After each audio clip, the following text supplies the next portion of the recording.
Doug Walker. You're watching The Crazy House, Crazy McCormick.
And it's frozen. What's up, y'all? Ah, Jesus Christ. That's an interesting look on my face, isn't it? What's going on, y'all? Crazy McCormick up in this bitch. Bitch, welcome to the fucking crazy house. Interesting week. You know what I'm saying? If you know, you know. Like, shit's fucking blowing up. People are getting stabbed. Fucking, like, and that's not even hyperbole. Uh, fucking bitches be bitches. Tons of shit fucking happened this week. Inside the Dark Carnival and outside the Dark Carnival. Hexus, what up? Okay, that's your original channel. Okay. And Tara, what's up? I see you guys in the chat and all that other shit. It's interesting to see that the number of viewers is down, but you know, it is what it is what it is. There are some things that have to be fucking spoken on. If you don't know, you will know. How was everybody's week to all of the motherfuckers out there watching? My week, not so bad. You know what I'm saying? It was a slow week at work, but I was actually able to make the money that I wanted to fucking make, and that's what's important. On top of that, spent a little bit of time with my daughter. We went fucking store hopping. She wanted to buy some Pokemon cards, and I obliged. I figured also, since I was out and about doing the damn, I decided to get some stuff for myself, and we're gonna start off with one thing. I ended up getting a physical copy of Mega Man X8 at the store that we went to, and I just so happened to see this on the fucking shelves, and it's been sitting there for a while, and I finally got myself a physical copy of what could be one of the best, if not the best, I don't know. It's arguably one of the best, if not the best, role-playing games out there for the Super Nintendo, if not ever. Chrono Trigger. So now I own three of probably the top three role-playing games that are considerably, arguably, in the top 10 best role-playing games for the Super Nintendo. Chrono Trigger now being one of them. Earthbound and Final Fantasy VI. I am a dork. What do you expect of me? What up, Karl Rightweiser? I see you up in the chat. What up? So, that was my fucking weekend. Hope everybody had a good one. We are currently still rocking. This is the third episode of the new year, 2026. And my God, do I have to say, so far, this season of Earth has been some of the most fucked up, entertaining shit I have seen since 2025. It hasn't been a full fucking month yet, and already fucked up shit is fucking happening. If you know about what's going on in the news, you know what the fuck I'm talking about. And we'll get into some of that, but first we got to talk about some other shit. We got to go through the typical stuff. We got to talk about Juggalo stuff going on first, and then we'll go into the fucking stupid crazy fuck shit. Alright, so first and foremost, Airheads in Airheads We Trust by Wacko the Kid. That album is now out fully in full effect on all the social medias. I believe that was announced after I did my last show. So we talked about this before. I'm sure that there are motherfuckers out there who have seen the music video. As a matter of fact, you know, let's go ahead. We'll open up the interwebs. We'll go on YouTube. We'll check out the music video right now. I don't know why I didn't think about this before, but you know what? Fuck it. We're going to do it now. Don't know why I did not even think about this shit. Plus, there's also been new fucking, like brand new fucking trailers that have come out for Doomsday. So maybe that's some other stuff that we should probably look into. What do y'all think? Ooh, don't hurt him, Benny. All right. So that one was made about a year ago. All right, so let's try to see if we can find this fucking music video. 'Cause I'm pretty sure it exists.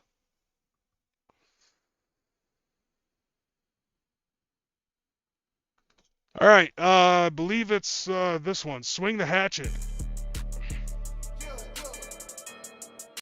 Yo, yo. All right. Okay, let's see. Theater mode, play on TV. No, we want full screen mode. But first and foremost, let's move it over here. So we're gonna watch this. And I've been watching a lot of stuff with Pokemon. You can clearly see that. All right, here we go.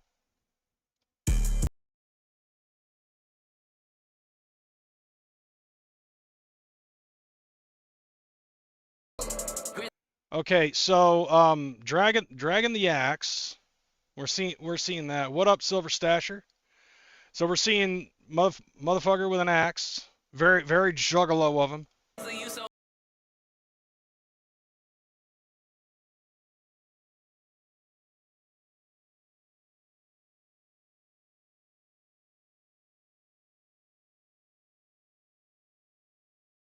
Oh, happy gathering to this dude. Do what it do, what it do, what it do, what it do. Woo woo woo. What it do?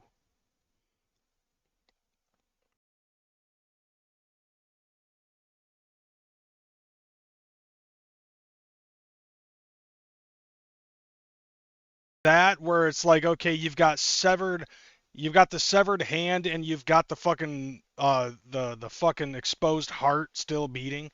I like that. That's awesome AI shit, I think.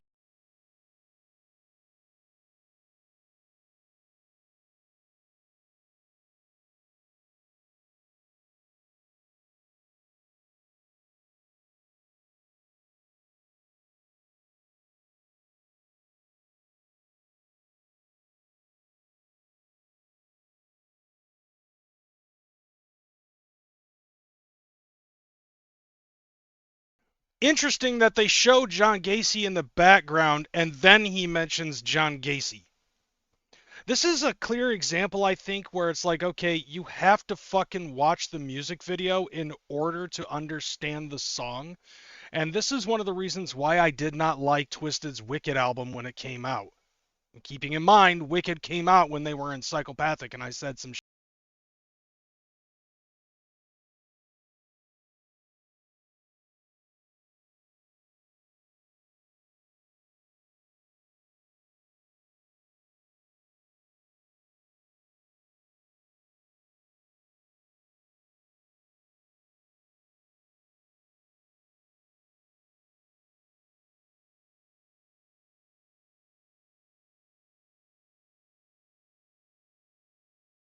what's with the studio apartment? I thought you were living large. Why are you in a studio apartment? That ain't even a studio apartment. That's a fucking shack. Like, why are you sitting in a fucking shack? What is that couch? So many questions.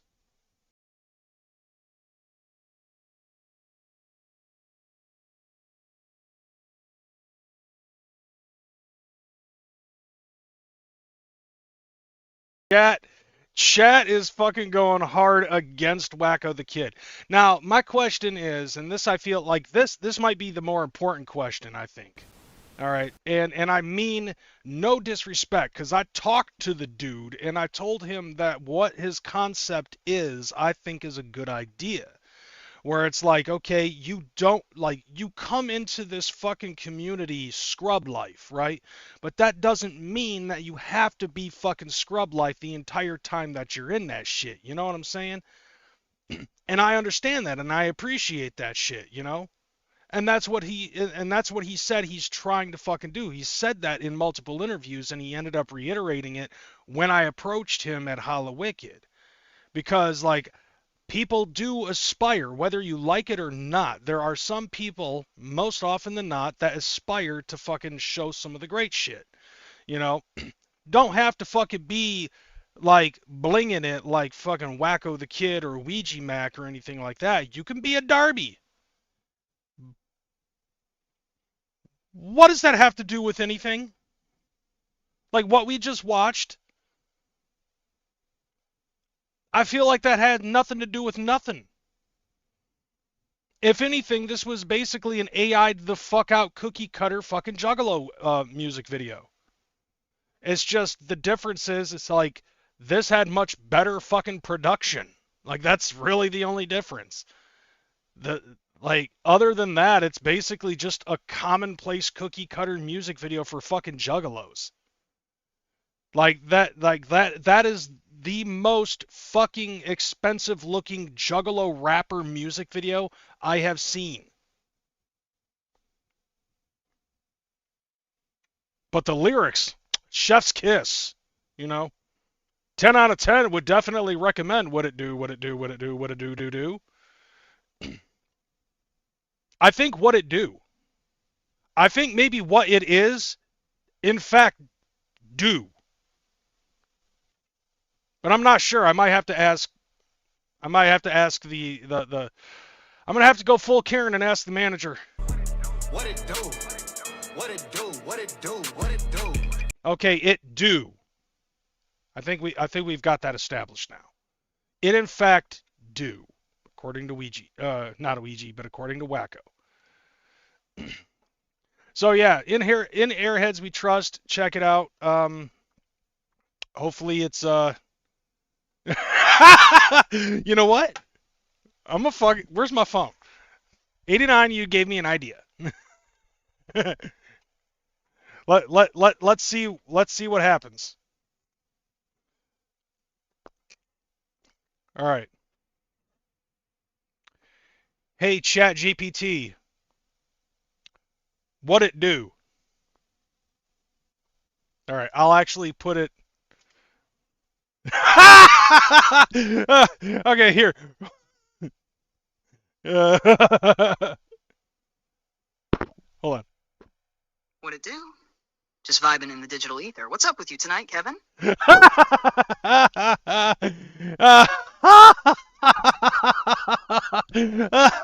Did y'all catch that shit?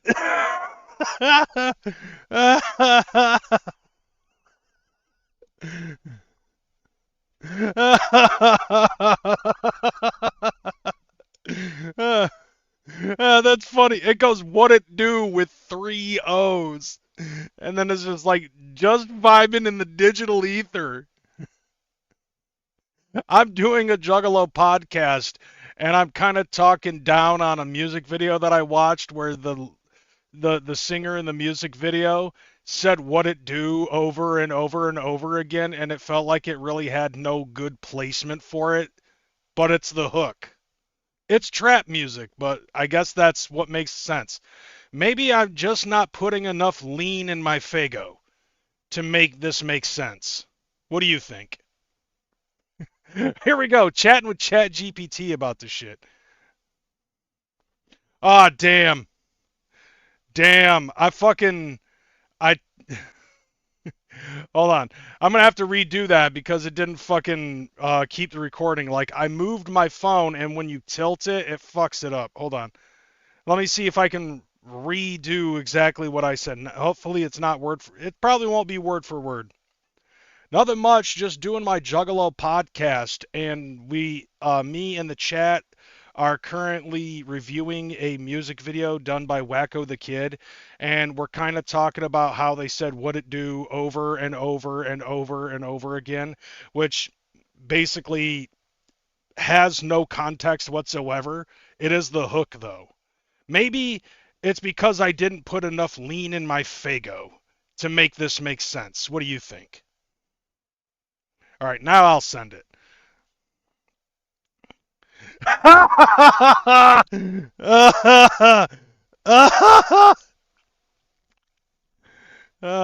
Oh my god, it gave me a TLDR, dude.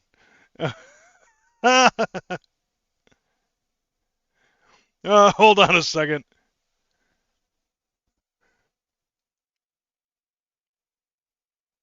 Speak, damn it. Yeah, that tracks. What it do as a hook with zero context is one of those things that feels like it should work because it's a vibe phrase, but if there's nothing anchoring it, it turns into verbal wallpaper. Oh, damn. Even ChatGPT is fucking cooking Wacko with this fucking shit. Look, I'm 43, and I guess I can't fucking... I don't know. I can't talk too much shit. All right? This is a vibe for the youngins, and I'm not part of that. I think if you're... I honestly think that if you're well around my fucking age range, like if you are a Zennial like myself, this might not be your fucking cup of tea. I mean, hip-hop is morphed into something completely unintelligible in my view. I think the song was dope if you would have left out what it do, what it do, what it do. I mean, like, don't get me wrong. It's a, like sound-wise, phonetically, it's a fucking bop. But the lyrics, it needs some more structuring, I think. And just watch. I'm probably going to get another Instagram message from Psychopathic or or somebody that works for Psychopathic. And it's going to be like, dude, you're such a fucking hater. You goddamn Jeff. Sarah, What else should I tell this guy? Sarah, I don't care if you're making meatloaf. You're making meatloaf? Alright, that's not the point. You know, dating a Juffin calls you for real.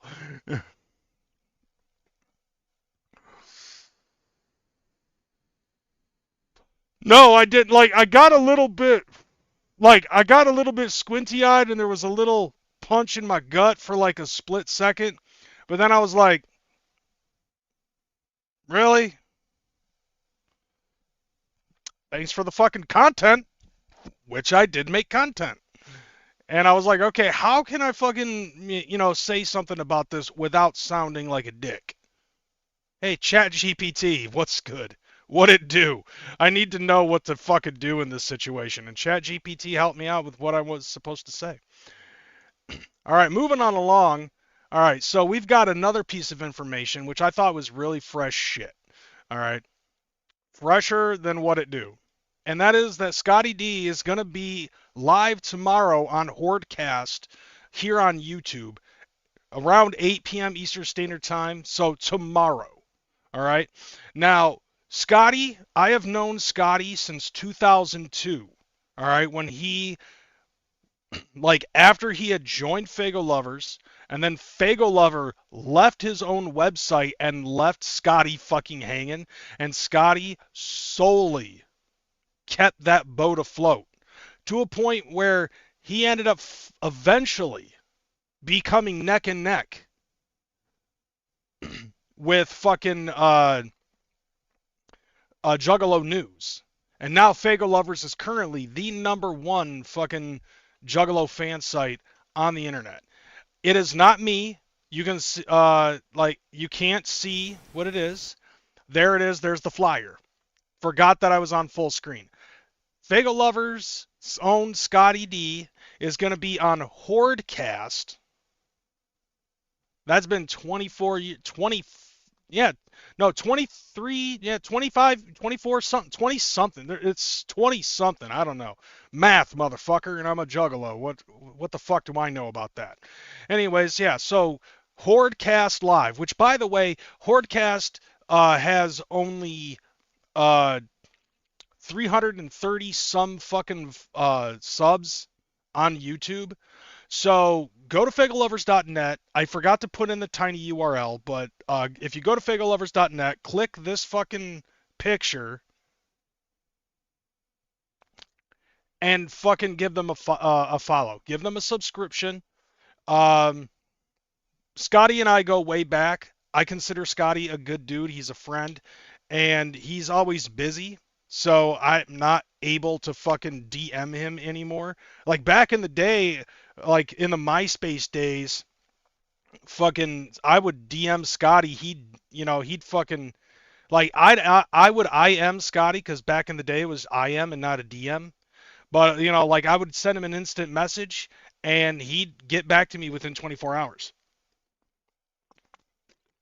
Hell, there was even a blog that I fucking sent to him and he posted it. It was like right before the 6th. I sent a blog and he posted it and I was like, I feel like that it's also a good idea from me and anybody else. We all need to go into seclusion, So that's what I'm going to do. I said I'm going to go into fucking seclusion until the gathering of the Juggalos, and then after that, I'm staying off the internet. I'm not going to fucking look up Juggalo shit. And because I wanted the gathering to be fresh. I wanted I wanted the 6th to be good. I didn't want to hear anything negative about what anybody had to say about the 6th.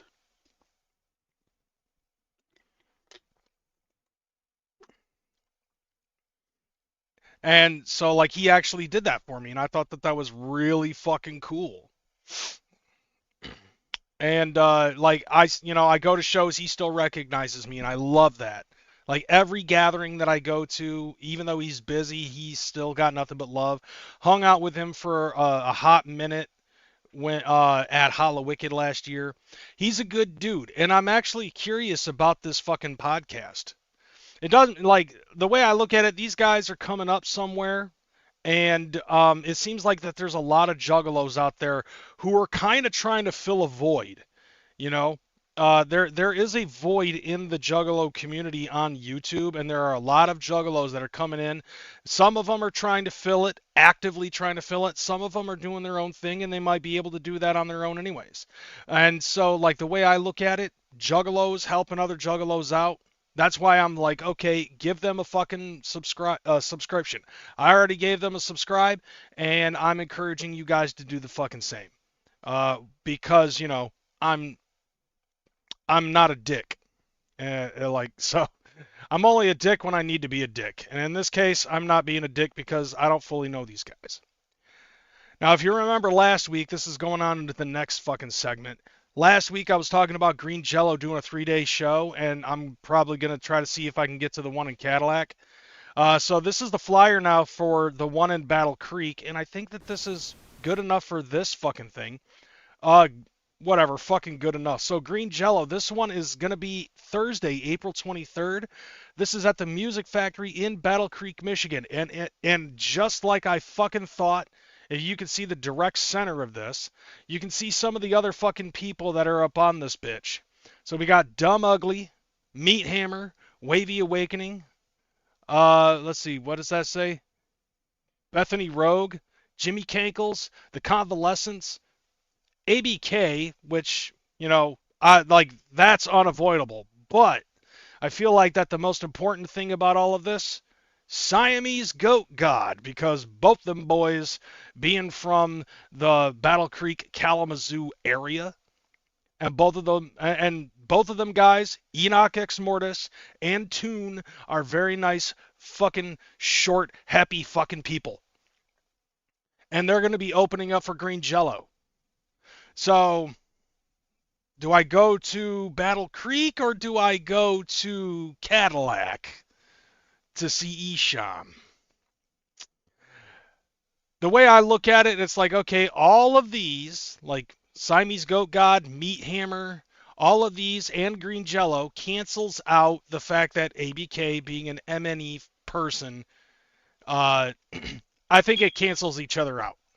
So, if you're in the Battle Creek area, not the Detroit area, because, let's remember, all right, this is where Detroit is, this is where Battle Creek is.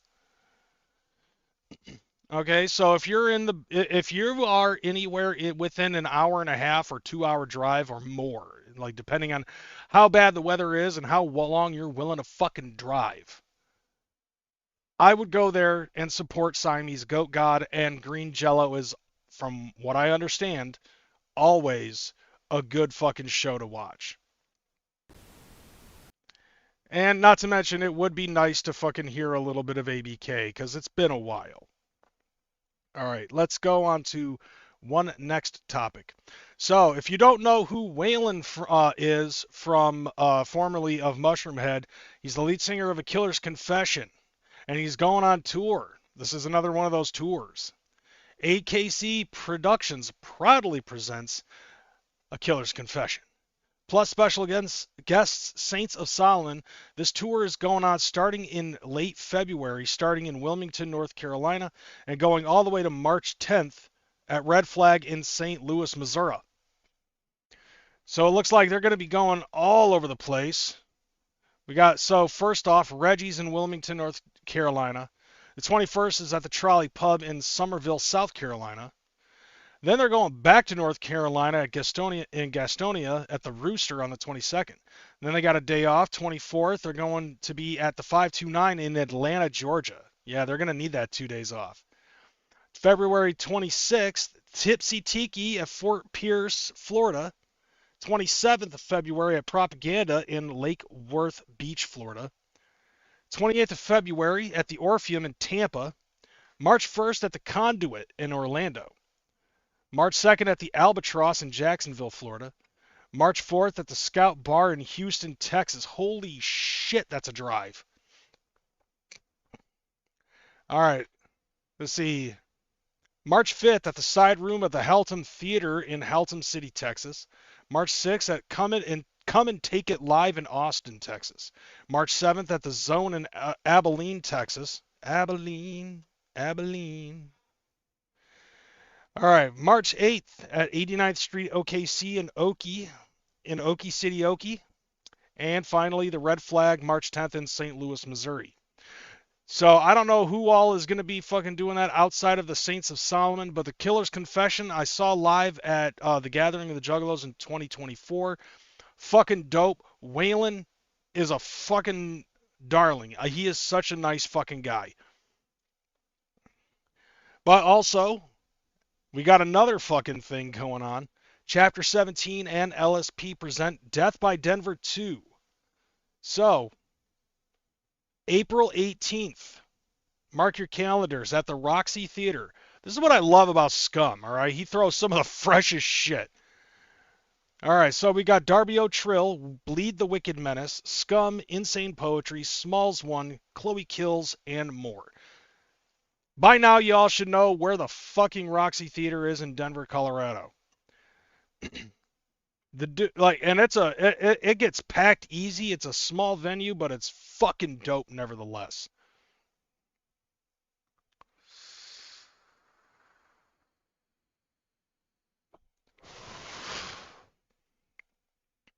Like, believe me, Tara, I'm gonna put it out there when you say the only twisted news that you want is RIP.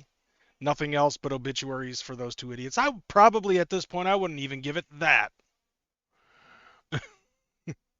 Now, one last thing, and I feel like that this is the major shit, and then after that we're gonna go into another topic for the title. You know, the clickbaity title that's clickbaity as clickbait. The Rock Fest, presented by Bud Light. An Insane Clown Posse is on the fucking bill. And you can't fucking see it because the print's too fucking small. So let me move this. Let me go to a different channel there. That's a little bit better, isn't it? All right, so we've got a 4-day event. Wednesday ends up being a little bit of a bonus bash. Starting from, July 15th, treating that kind of like it's a fucking parking lot party. But the main event is basically fucking July 16th to July 18th. And I feel like in some way this might possibly be a way for ICP to scout other ideas of who might possibly be available for the Gathering of the Juggalos. That's just my guess. But you've got some old and new and unknown fucking bands that are all over this bitch. Candlebox, Buck Cherry being two of them. Dying Wish, Death by Romy, Earshot being another one. Fox Lake, Dakota, Micah, Eris, and Saint Tragedy as the bonus bash on the 15th. But then you've got the 16th, the 17th, and the fucking 18th. All right, so going on the 16th. I'm going to go from smallest to largest, from the bottom to the top on each day. You can read along with me if you're able to. Cane Break, From Ashes to Embers, Legacy of the Loud, Thrash of Titans. Dystopica, Bedlam, not the same Bedlam you're thinking of.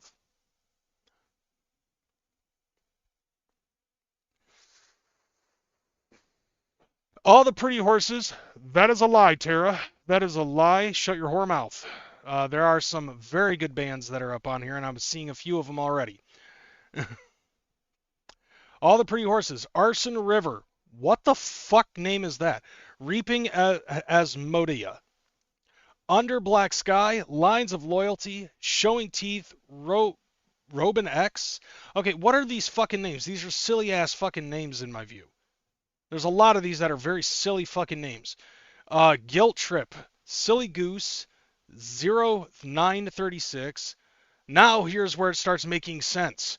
Upon a Burning Body, Lacuna Coil, Magnolia Park. If you have not heard Magnolia Park, you are missing some shit. All right, Set It Off, Hatebreed, Machine Head, Machine fucking Head. I Prevail, and Gojira. As a matter of fact, here, I'm gonna go back to this. I'm gonna show you some shit, alright? Alright, we're gonna look up Magnolia Park. There is a song from Magnolia Park. Like, this dude is fucking dope. All right, hold on.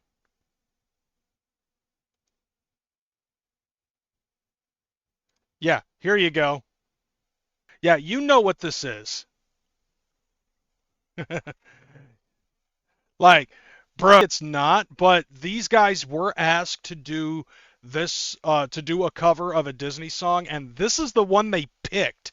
As a matter of fact, this is the first one that announced for this fucking album, and I bumped this shit. I danced to this on Halloween for a fucking reveal. I don't know who that could have been, but yes, that was my introduction to Magnolia Park, and holy fucking jumping shitballs, I lost my shit. But yeah, so we could take a look at some other stuff. All right, so just for you get the point. But yeah, so then we've got the next day. But yeah, dude, fucking Magnolia Park being at Rockfest, that's gonna be the shit. I wish I could fucking get there. It's gonna be in Cadott, Wisconsin. Yeah, Cadott, Wisconsin. Yeah, I'm not going to be able to make that. But let's go ahead and get on to the next day. So here we go, July 17th. You've got Dead Amsterdam, Make Fire, Queen of the Reich. Nice little wordplay right there. Ozzy Reborn, Valley Kill, Ratchet Dolls. Here we go. Kissing Candace. Know that band. Vicus Dream, Uncle Daddy. What the fuck? Levels, Silver Tongue, Al Born versus Me, Kelsey Carter and the Heroines. I feel like that sounds familiar. Autumn Kings, Dogma, Drop Dead Gorgeous, Bones UK, Miss May I, Des Rocks, Static X, who has performed at the Gathering of the Juggalos, Insane Clown Posse, I don't know who that is, Body Count, that's fucking Ice-T's band, and Limp Bizkit. So, second time I've ever heard of ICP sharing a stage with Limp Bizkit. This time, though, Shaggy is not going to drop kick Fred Durst. Hopefully he doesn't fucking roll that on the boulder this time. And then finally, we have July 18th. Now, this one seems a little bit more... Wow, okay, there's a lot of these names that... Okay, I do find interesting. Greater Than Human. Does that mean that they're more human than human? Is that like a Rob Zombie cover band? Plague of Stars. Cowboys from Hell. You know for a fact that right there is a fucking... that's a Pantera cover band. The Hybrid Theory. Linkin Park cover band. Via. Hannon. Castor Voller. What the fuck? What the fuck is a Voller? I'm a juggalo. I don't know a whole lot of things. Climactic. That sounds very anticlimactic. Divanoir. Corsair. American Overdose. Beyond Threshold. Kingdom Collapse. Until I Wake. Dead. Cami Keho. Butcher Babies, who I believe has also performed at the Gathering of the Juggalos. Il Nino, Story of the Year, Bad Flower, I don't know who that is. Hollywood Undead. Yeah, they kind of do fall into that rap rock kind of shit. The Pretty Reckless, Hailstorm, and The Offspring. So, yeah, you get to see Hailstorm, the fucking little girl from The Grinch, and Dexter Holland yelling about fucking free Napster. So there are a lot of good bands that are in this bitch, and there's a lot of other bands that are kind of just like there to open the shit up. But I do think that it's pretty cool. Insane Clown Posse, Limp Bizkit, Body Count, fucking Static X, Kissing Candace, like all of those on that day. You got Gojira, I Prevail, Machine Head, Hatebreed, Magnolia Park, Lacuna Coil. I love that fucking sound. Lacuna Coil is like one of the best fucking female like gothic rock bands that I've heard. Cause like, dude, when they were popular, like in 05, 06, oh my god, I was all about that shit. That was some fucking dope shit. Like, I'm not gonna lie. But then you also got Candlebox Buck Cherry Earshot, you know, for the little parking lot party on the 15th. KDOT, Wisconsin. So go ahead and check that out. Rockfest. I'm sure you can get your Googles and shit like that. And be able to do your fucking thing. So we've got one other thing that we've got to fucking talk about. And then after that, we'll probably get into some other things. Now, I don't know if you guys know. All right, I'm going to full screen it for this. I don't know if you guys heard anything that happened over the last week, okay? So, let's try to get let's try to put something into perspective here, shall we? I made a post on my channel here on YouTube basically calling somebody out. And yes, I kept it vague because it was basically, if you know, you know. And if you know who I'm talking about, well, it's probably because it's you that I'm talking about. And I decided, well, I'm going to fucking discuss this shit on the show. I'm not going to say anything else. I'm not going to fucking pontificate. I'm not going to put any more energy into the situation until my show. Now is that time. Then I'm going to be talking about the fact that Humble Among decided that it was a good idea to talk shit about me and other people behind a paywall and try to talk about fucking juggalos and accountability. And I got sent a bunch of fucking video clips of that because ain't no way am I going to fucking pay for this goddamn shit just to watch it live. I found the shit completely fucking hilarious. Some of the accusations that he ended up putting out on me. And so we're going to go ahead. We're going to fucking watch a few of these. And I am going to give you guys my response to each and every one of them. Now, these are in no order whatsoever. Yeah, I know. What a shocker.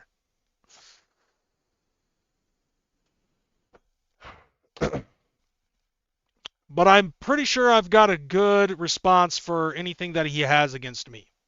So let's go ahead and hear what he has to say.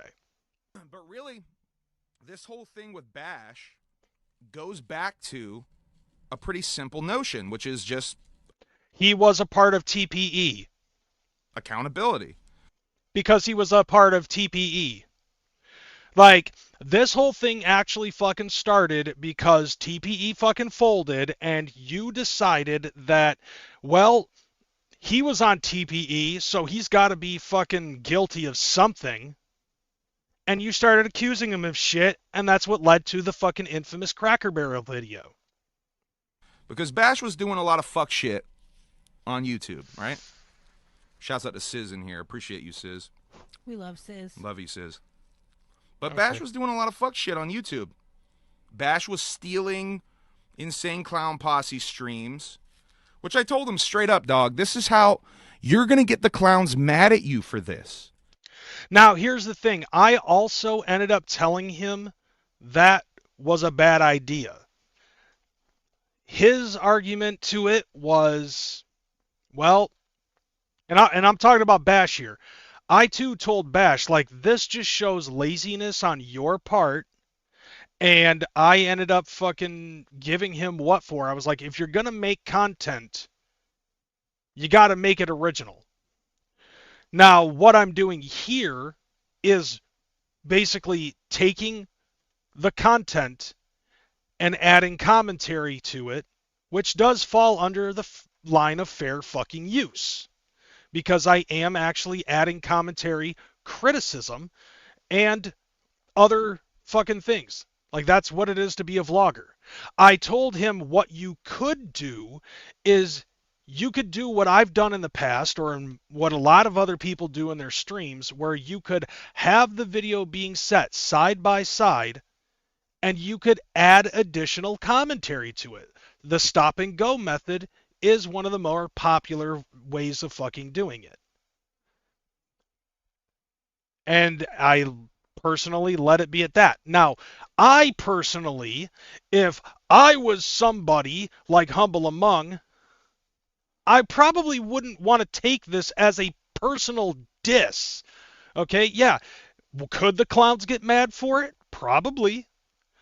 But is that your job to determine whether or not Bash should be doing stuff because you don't want him to, or Bash shouldn't do stuff because you don't want him to?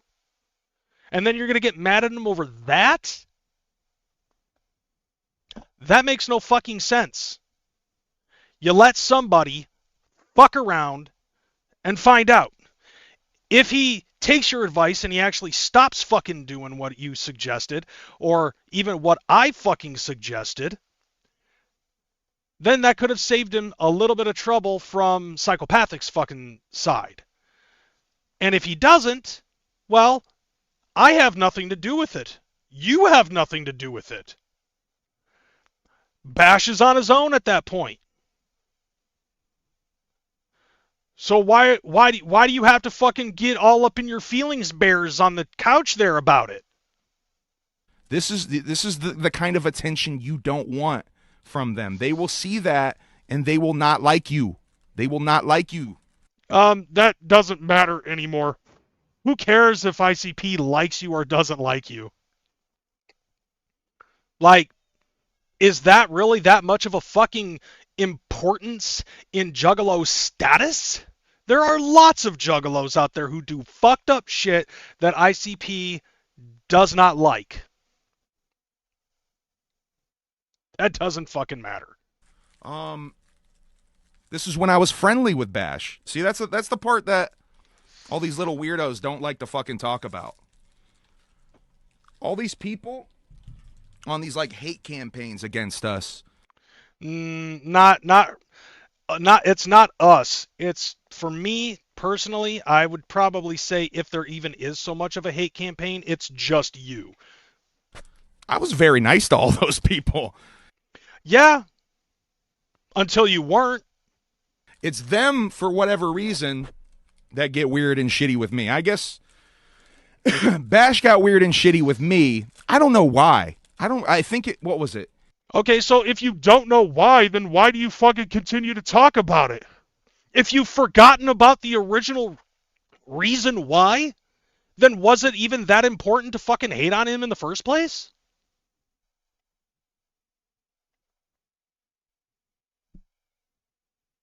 Am I wrong here?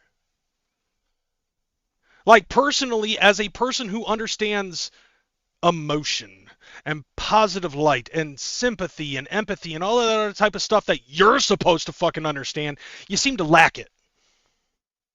He wanted to debate me, and I thought that was really funny. And I think that hurt his feelings. I think that really hurt his feelings, that I thought that was funny, that he wanted to debate me, but it is funny. All right. So there's that one. All right, let's move on to the next one. Said that, oh, we should have never said anything about Emily, like, because he's really guilty of that shit too. We told Bash not to do that. That's not cool. But it's like, well, why didn't you use your fucking platform to do that? Why don't you use your fucking platforms to do that? Maybe because he doesn't live on fucking YouTube and social media and shit like that. If you really have my fucking back like that, use your fucking platform. Say something. Yeah, because, if it's on the internet, it has to be fucking on the internet. You know what I'm saying? Like, that just makes no fucking sense. That is, unless, of course, you live on the internet and everything has to be fucking put out there on the internet.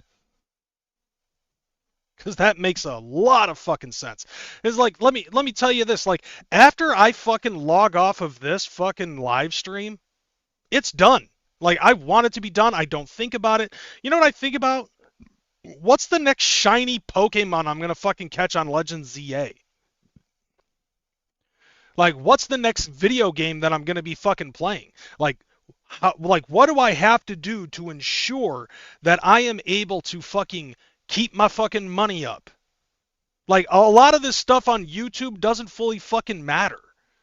You know, like, what happens in the real world is what is more into it. And it's proven that I'm not the only one who thinks about this shit, because, like, you know, who thinks this way, because when we're all at the gathering of the Juggalos, we don't fucking have this running in our head.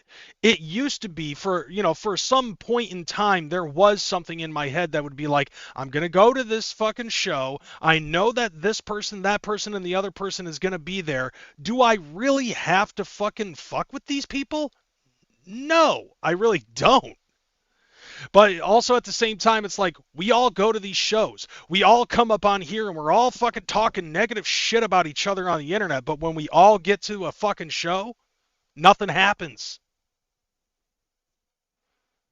So it's like, is this stuff really even fucking serious? Like, especially between him and Bash, is it really fucking cut like that? Is it really cut that fucking deep? You have the ability to save something. If we really are all about Juggalo unity, let's show that shit. I've certainly have shown every Juggalo in this scene nothing. Okay, so if we're all about Juggalo unity, let me tell you this. I gave up on that shit a long fucking time ago. That whole family era thing that happened once upon a time in a galaxy far, far away when the fucking powers were colliding and Dark Lotus was a fucking thing, maybe then you could have a possible fucking argument about Juggalo unity and stuff. But at the end of the day, I look at it like this. Juggalo as a whole, I love the Juggalo community. Individual people are still shitty as fuck, and I don't want their energy involved in my shit. And that actually includes that guy.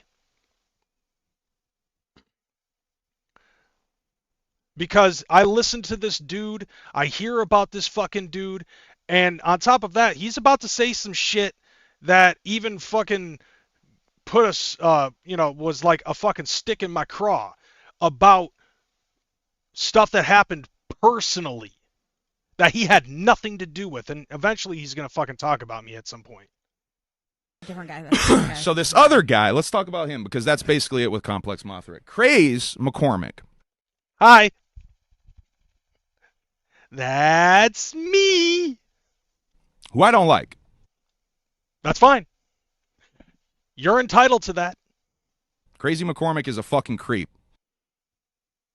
I'm a creep, yeah, and I don't give a fuck about it. I'm a creep, yeah. I don't know the lyrics. But anyways, yeah. Why am I a creep? Why am I a fucking creep? Yeah, I mean, everybody fucking says Kreyz McCormick. It's because of the way that crazy is spelled. I did that on purpose. It's fucking confusing. It's to a point now where I just don't even bother trying to fucking correct people anymore. But okay, you don't like me. I'm a creep. Let's hear it. He look up the stuff. I mean, I can talk about it on here if you really want me to, but please do. The stuff he did, CPN and him did to that poor girl. What's her name? Do you know her name? Because if you don't know her name, then why are you talking about her?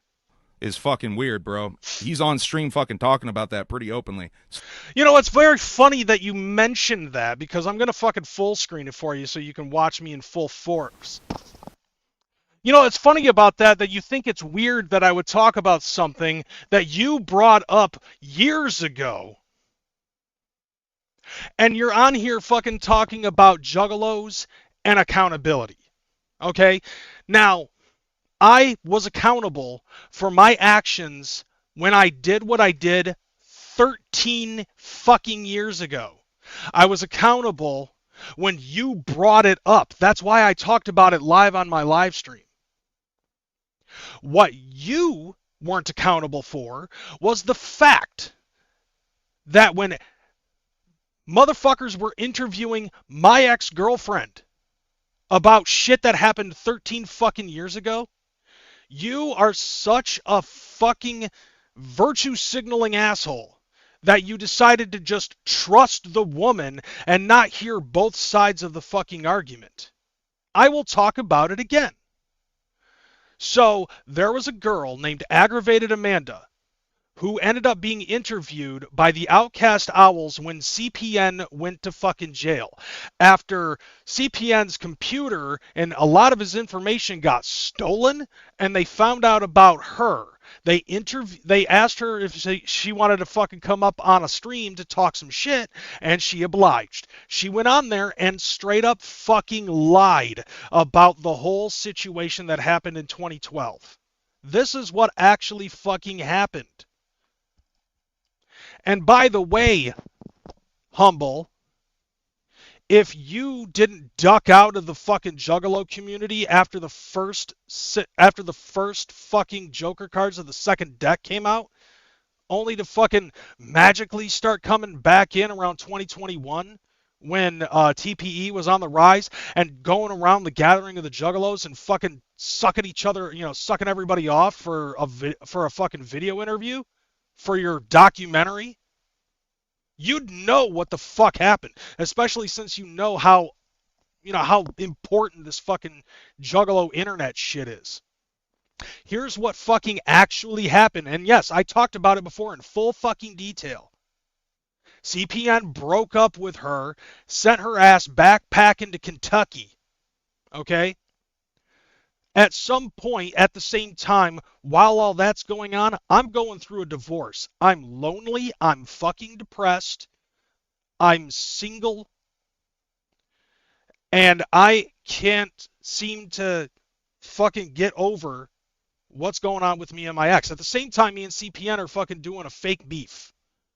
Okay, we finished the fake beef. Then some shit ends up fucking happening between him and Aggravated Amanda. He sends Aggravated Amanda packing to fucking Lexington, Kentucky. After a short while, she starts fucking hitting me up, talking to me. All right, I'm trying to console her and stuff like that. We start talking. All right, so we're talking online. I'm starting to fucking gather feelings for this girl because, well, I mean, I'm getting attention and I'm fucking depressed and I'm fucking lonely. Okay? I'll be one to admit that. That's a fucking L on me. Okay? That's just how I was built at the time. Now, at some point, I end up fucking getting into a conversation with CPN and I start talking about how I'm starting to gain feelings for a girl. And he's like, okay, who is it? And I was like, actually, it's Aggravated Amanda. And he's just like, okay. Basically, he and I fucking talked about it. And I told him that the reason why I was talking to him about it and was so open about it was because I understand that it's his ex-girlfriend. And it would be wrong of me to fucking go after somebody who I know is my boy's ex without getting the blessing. So I was asking him for the blessing. He gave me the blessing. Went to the fucking rails with it. I went a little too far on some dumb shit because I was set and ready to go to the gathering of the Juggalos, already had my fucking ticket, and all that other shit.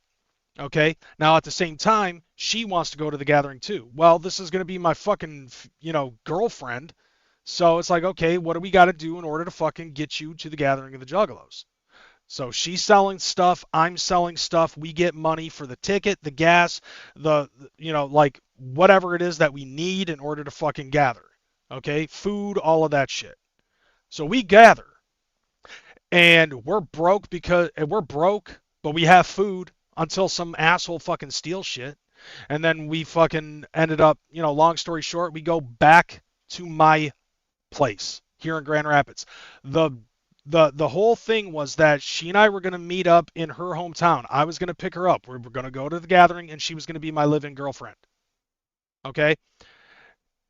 Now, I told her, despite all of this, I don't know if she has any ill will towards CPN or anything like that, but the reality is that at the end of the day, he is my best friend, and she is not going to do anything that she can fucking split that up. She said that she understood. That changed immediately when I fucking brought her to Grand Rapids, Michigan, because my boy would fucking call me. We'd be talking about shit.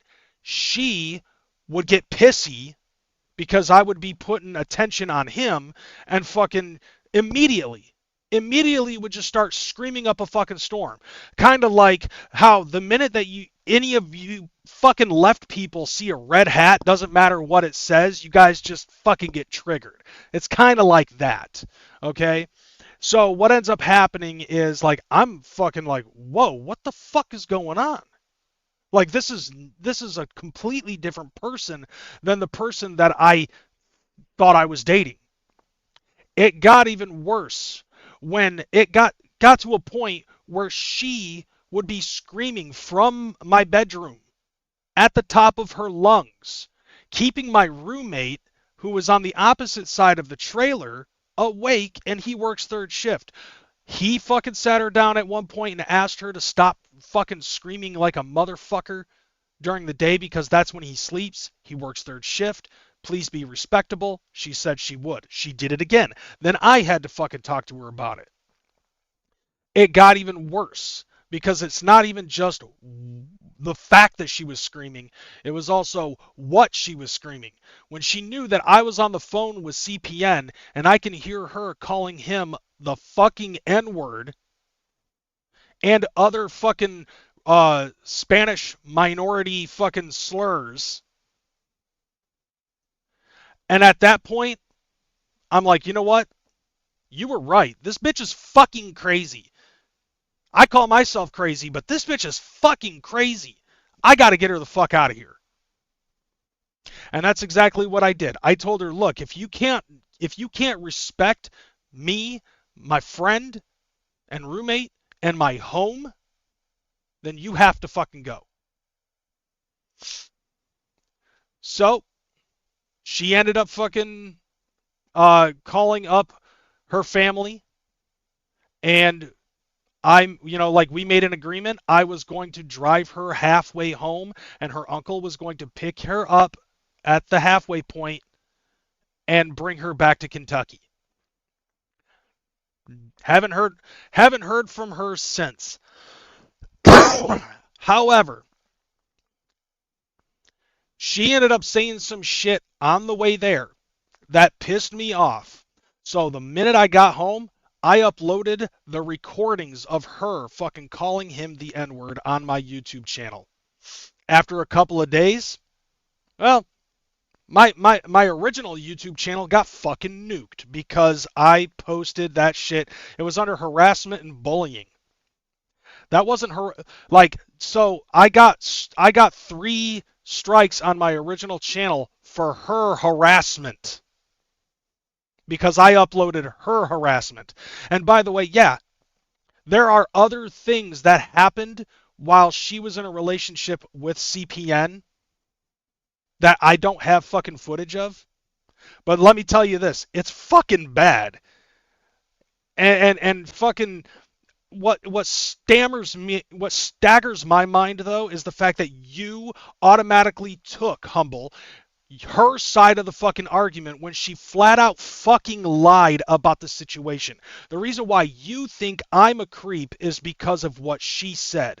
What she said was that me and CPN conspired to get even with her by convincing her to fucking sleep with me. If that was the case, then why the fuck would she agree to move into my house? If anything, the only reason, and I found this out after I fucking dropped her off, I found out that the only reason why she hooked up with me in the first place was because she thought that it was a good way to get even with CPN, and B, have somebody that is as comparable to CPN as she could find, which was myself.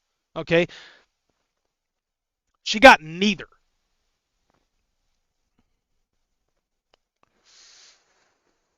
No, it's the virtue signaling of trust a female, Me Too movement bullshit that is invested into him that causes him to believe her without hearing both sides of the tale. But basically, the long story short of it all is that I find it fucking funny of some of the other things that you say about me in this live stream, and you are the one that is defending a racist while wearing that shirt. How fucking funny is that? You defending a racist while wearing that shirt.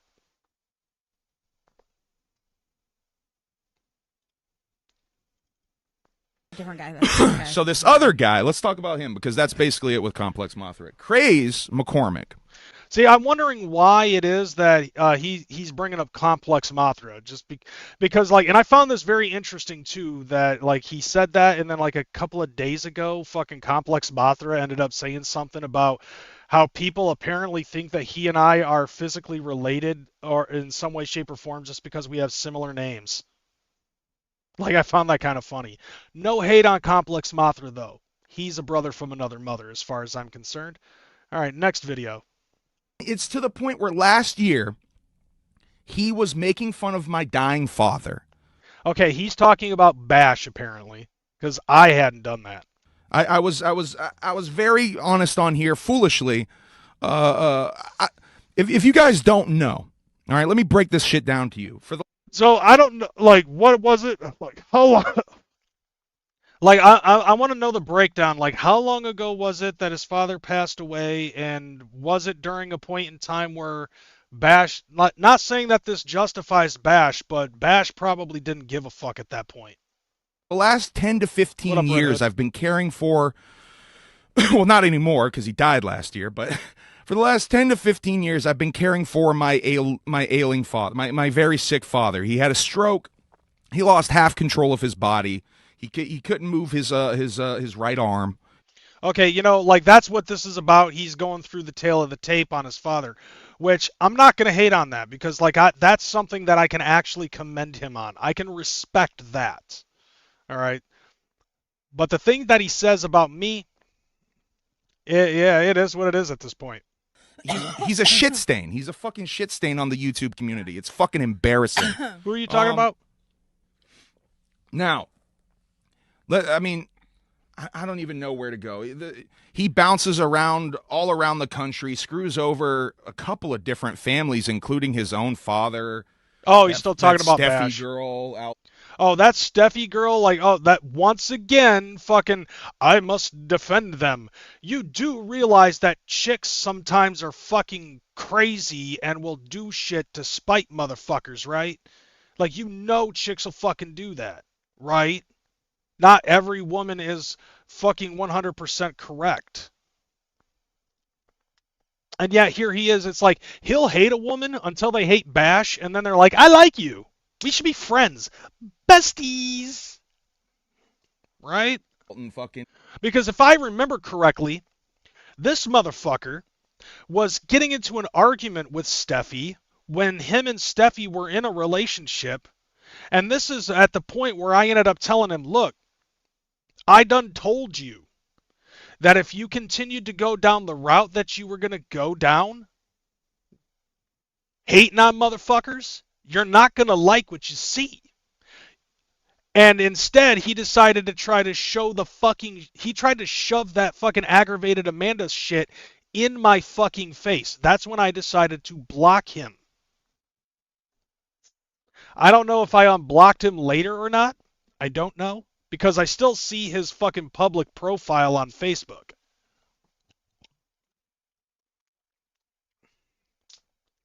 But I do still, and this is something else that I was going to also say, aside from the fact that he defends a racist from fucking Kentucky, but also the fact that he is going to automatically judge me over something that happened 13 fucking years ago. 13 and a half now. You're really going to judge me over something that happened 13 and a half years ago that A, you weren't a part of, B, you know nothing of the story, and C, you weren't even down with the clown at the time. Remember, you ended up admitting to fucking Don Chaos that in an interview that you fell out of the Juggalo community a little while. You know, around the time where people were saying, you know, Juggalo only when it's convenient. And no, they don't mean it. We sick of being lenient. And yet here you are slobbing Joe Bruce's fucking knob. Remember that? I don't recall any time in my entire fucking Juggalodom that I ever actually legitimately dropped the fucking hatchet. Never once did I say fuck ICP and all of this other shit. This Juggalo shit, this fucking family shit ain't real. Like, never once have I actually said that. However, I'm pretty sure that that's going to be clipped and taken out of context. Because whoever does that is a fucking bitch and they know it. If I find out that that's actually clipped, I can fucking post the whole highlight, you know. I'm just putting that out there, fam. But anyways, it's like, seriously, you really think that I'm the same fucking person that I was 13 years ago? You don't think that in 13 years a motherfucker can expand his life and grow and learn from shit, learn from his mistakes, take accountability like I've done 3 times now on the same fucking shit?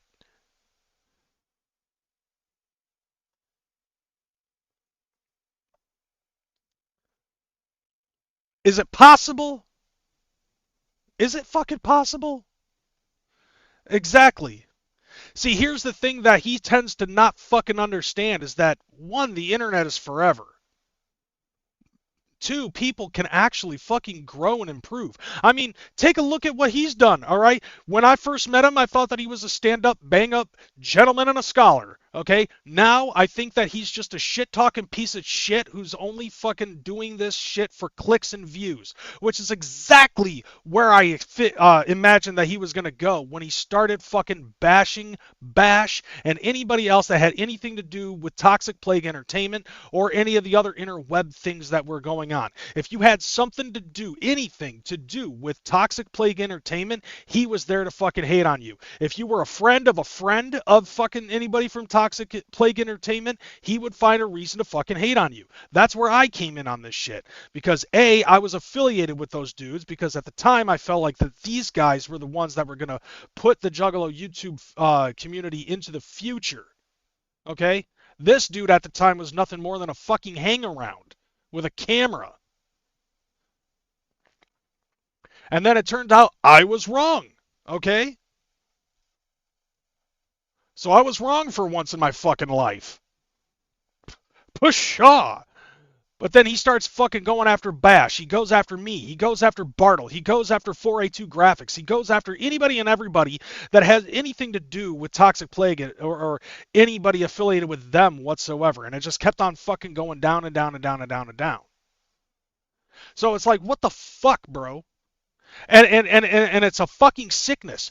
Trust me, I know, because A, I've seen people go down that route and turned into massive fucking failures, and B, I've done it myself. And it's not a good taste in your mouth, is it? Because now you've got to fucking start beef with Tech9, and you've got to start beefing with fucking Clockwork E, even though you apologized for that. And you got to start fucking talking shit about people like myself behind a YouTube paywall in order to feel fucking safe and sound and secure with your 180 fucking views. That, oh, it's a success. Do you really, really? At least I have the balls to fucking come up on public wax and start talking that shit. And that's not even shit, it's fucking fact. In Arizona. His crackhead girlfriend. And then he bounces from one Jekyll sister to the other, and now he's with that. Which is funny because I ended up hearing something about how you actually paid for the OnlyFans to try to find something to talk shit on Bash about, and all that came about it was, well, he has a nice-sized dick. Weird gremlin crackhead lady up in, put the crack in Cracker Barrel, the crack barrel, right, Ryan? He was at the crack barrel for... Yeah, he worked at Cracker Barrel. So what? For sure. And that's where he picked up when he his met old her. crack barrel. Who, by the way, allegedly is not allowed to see her children because of that kind of behavior. Allegedly. Wow, that's a fucking low blow there, fam. And it's funny, too, because it's like, here's something that I find interesting. Your beef is with Bash, right? All right, have a good one, bro. Yeah, dude, this is a segment, all right? You already missed the Juggalo news. Now, here's the thing. Your beef is with Bash, okay? Your beef is with me, right? Why you got to bring girls into it? I mean, and that goes for you, that goes for him. I at least for myself can say that I'm not fucking bashing Emily. Because I told you to your face, I didn't block her. Because as far as I'm concerned, what you and I got going on, she has nothing to do with. Unless, of course, she decides to actually stick her fucking nose in my business. Then it's gloves off. Then I'll fucking start talking stuff. But me personally, I would much rather respect her and not fucking bring her into the mess between you and I. It's basically, to me, I feel like that this is just man shit between you and I.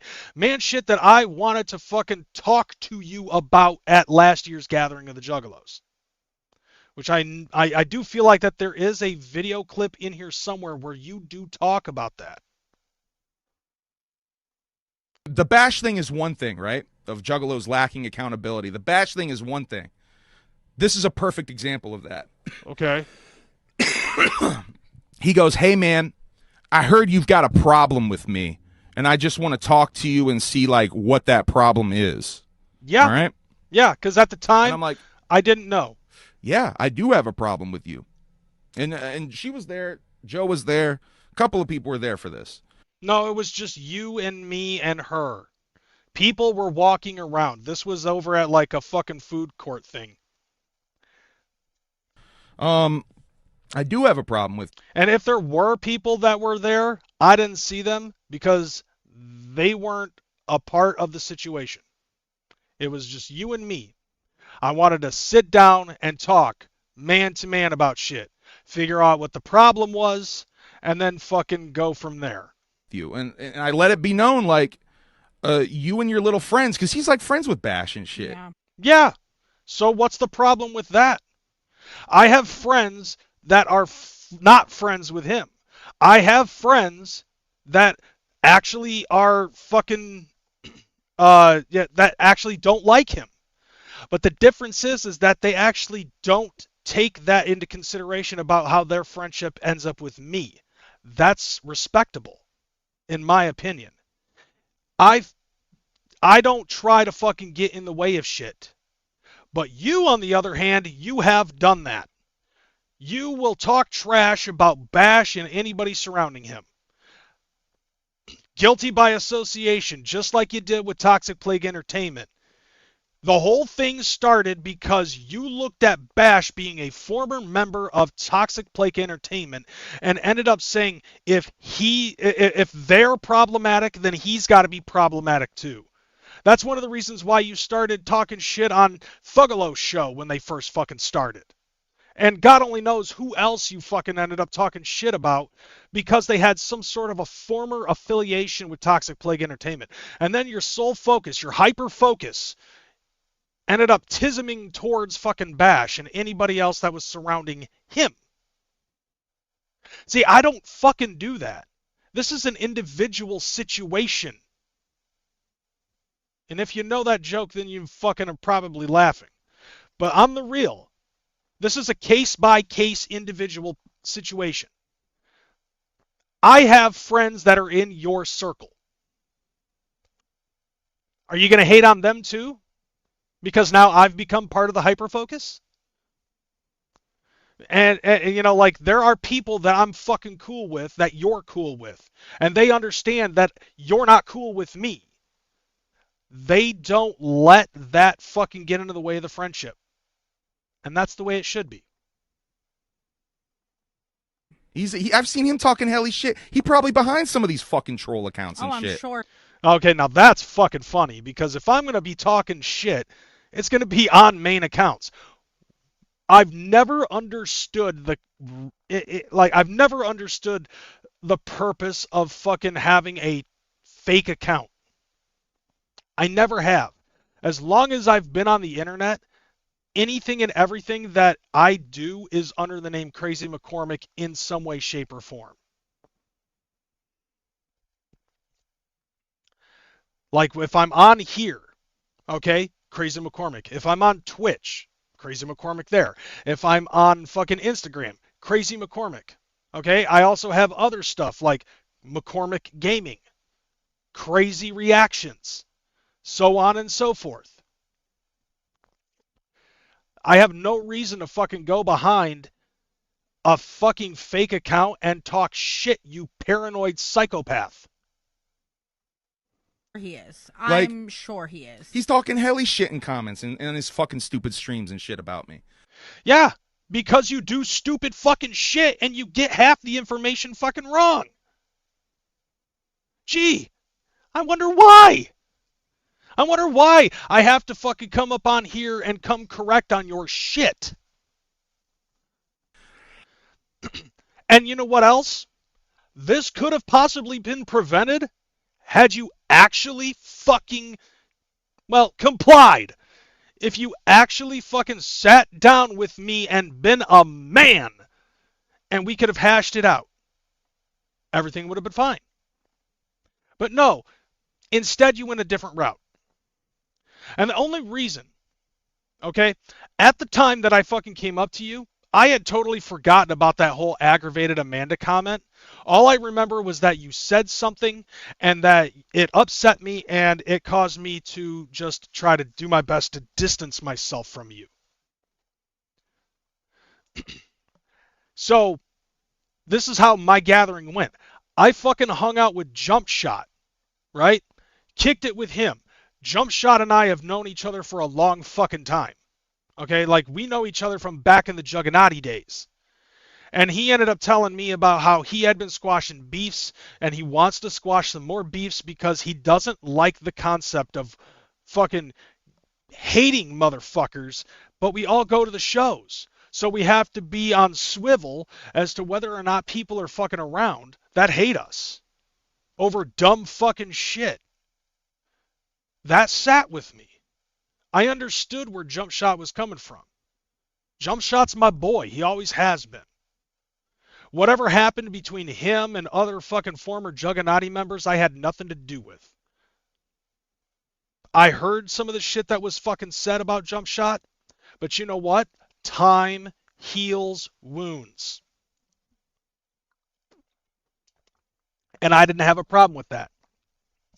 I had seen you around the gathering while I was fucking making rounds and hanging out with people, fucking going to shows and shit like that. And I talked to fucking Chris from Deck One Dealt, and he ended up saying at one point that you and him had a conversation and you were able to squash shit because apparently there was tension between you two.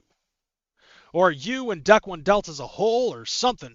But nevertheless, you ended up squashing shit with Deck One Dealt. I was like, all right. Okay, that's fucking dope. That's dope. I like that. The fact that we're healing. Okay? This was a great gathering, and I felt like that the gathering last year was a great time for healing and fucking that unity that you were talking about, right? I was kicking it with fucking Swill and Wrath and Jess. I kicked it with Deck One Dealt. I kicked it with old Juggernaut members. I kicked it with fucking Scottish Misfit from Tales from the Lotus podcast. Mac and Hose, Sister Hatchet, fucking Goat Boy, like who I hadn't seen or heard from in fucking years, and it was so great to see him. Fucking hanging out with Complex Mothra, fucking hanging out with Carnival Spirits, Jess Jekyll, all my fucking friends. All right? Even get to hang out with fucking Billy and Kyle from Clockwork E. Like, I got so much fucking love out of all of those dudes and ladies. And the night that you and I fucking spoke, I was like, okay, I'm going to give it a shot. Fortune favors the bold. I saw you. I said to myself, if I see Humble, instead of walking past him and being a dick, I'm going to approach him and I'm going to try to squash this shit. Because enough's enough. Okay? What you ended up telling me reminded me exactly why I fucking blocked you in the first place. Because that wasn't even a part in my mind when you fucking did. Instead of fucking considering the option, you instead ended up fucking giving me some sob story about how you've been in high tension all fucking gathering long because you've got so many fucking eyes on you, you don't know if somebody's gonna fucking come after you and blah blah blah. And then you started going off about fucking Bash, like going, you know, talking shit about your dead father, and I said that I had nothing to do with that. However, what I wanted to do was I wanted to squash it because you said something that upset me, that caused me to block you. I didn't block Emily, and I still haven't. But I blocked you because of things that you said, so I wanted to fucking hash it out because I have no reason to fucking hate you. However, your response, you were so willing to fucking make up bullshit going on between you and Declan Delt. You were able to make amends with bullshit that happened between you and fucking Thug, you know, the guys at Thuggalo show. You were so willing and ready to fucking get over shit between you and Clockwork E. But me? Okay? Instead, you're just like, we'll talk later. We never have. So to me, I say that your silence is your answer. Fuck you, Humble Among. So if you hear me talking shit, don't be fucking surprised. But you're not that important. Yes, I'm going through and fucking giving you this shit right now, and it's probably going to go on for a little while because, well, you're the fucking topic. But then after this, the only time I'm actually going to fucking actually respond to you is if you say anything else further than this. Or we can just kibosh this shit. So this dude, you know, he wants to piece it up now. Yeah, I did. And I said, yo, where were you when he was making fun of my dead father? Why? I was over here fucking playing Nintendo because I didn't know anything about that shit. Did no one in the Juggalo YouTube community stand up against that shit? So if nobody in the Juggalo community stood up for that shit, why are you still friends with everybody? We're supposed to be all about unity and shit, right? Yeah, and that was the whole idea. That's the reason why I fucking approached you. So instead of fucking focusing on what happened in the past, we look forward to the future. That's where the unity lies. Just because I'm not saying that what happened in the past didn't happen. It happened. But we are men. We are grown fucking adult men that can look over that shit and see where we can get along on stuff. We're both podcasters. We're both YouTubers. We're both fucking juggalos, and we both love music. Maybe even video games. Okay? We both have fucking factory experience. I learned that when you were on Gloom Unit. We have a lot in fucking common, but you want to let the petty shit get the best of you and cause you to continue to dislike people. That's the fucking issue that I had. Yo, what's going on, Thuggalo? I see you up on there, Onstead. Is that Don Chaos from Carnival Spirits? Yeah, and that's a funny thing too. Like, he went to go see the Tech set, and then a couple of months later, he starts talking shit about Tech 9. Like, what the fuck? Him and one of his idiot friends did a whole stream where they suggested that Violent J was a PDF file. That I had nothing to do with. I definitely called that out. Hey, shouts out to Rizal, just rejoined. Love you. Oh, what up, Cali Green? 2 months. Shouts out to Rizal. Whoop whoop. Are you talking about Bash now again? Because I know that I didn't Love have you. that shit. And I love you. And I love you. And I love Okay, you. okay, Shouts out okay. to EC. Okay. And I Love you guys. Thank you for pulling up. I appreciate y'all. Continue your story. So yeah, this just really turned me off. And the thing that was the most disgusting wasn't even the insinuation that Violent J might be a PDF file. That's gross. Why are you saying that? Why are you saying that? It's so fucking childish. Gross enough, right? And fuck that motherfucker for even sharing that shit.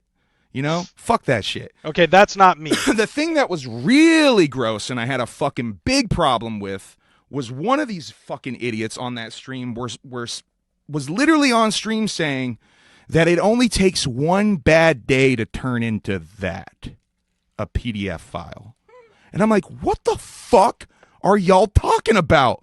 What the fuck kind of weird PDF Joker shit is this? Okay, so what I'm seeing here is this man is fucking virtue, like trying to defend the virtue of Violent J and Shaggy. They already fucking discussed that. You know what I'm saying? Like, Jay has actually said, I have been called a lot of things, but never in my life have I ever actually pedophiled someone. Now, I know he's not talking about me in this one. So I really don't have much of a dog in the fight with this fucking argument. However, I will say, this is how I fucking handled it. Oh, he addressed it? Okay, so here's how I address it. Okay, that's your fucking opinion. I think you're wrong. I've been in this fucking community long enough to know that the assumption is incorrect and you sound fucking stupid. That's kind of how it is. And on top of that, like I wouldn't tell that to just Bash. And Bash is my friend. But I think I told him, dude, I disagree with you wholeheartedly on that situation. But like, I didn't let it fucking get to the best of me and try to start a goddamn argument. Yeah, Jay did address it on the fucking Thuggalo show. I remember that. I remember. But it's like, you're gonna fucking, like, you're letting too little of things fucking get to you. And it's like, I'm looking at you and I don't even recognize this guy as Humble Among. I don't. Like, I have never fucking seen Humble be like this. Don't get me wrong. I'm as much a fucking juggalo as anybody else. But I'm not going to sweat that fucking small stuff. Okay? Because, well, I know Jay's not a fucking pedophile.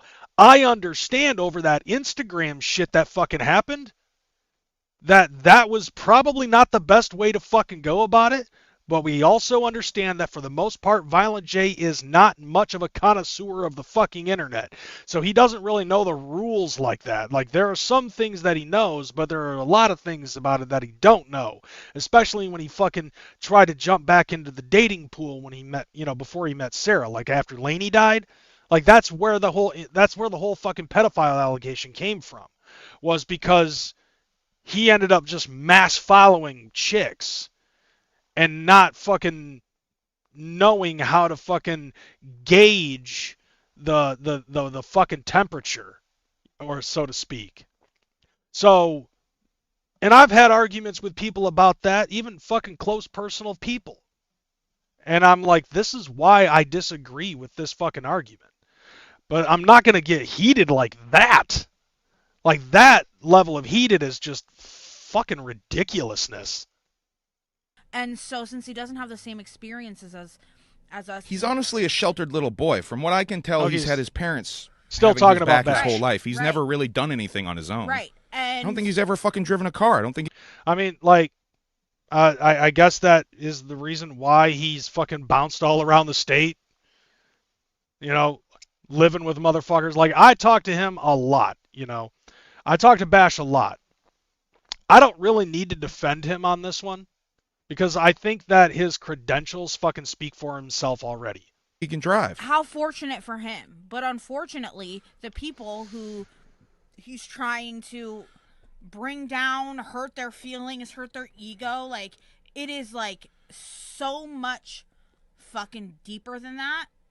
Okay. For certain things. Some things it's like, wow, you're just fucking stupid and you are just like the most ignorant person that I've ever encountered in my life.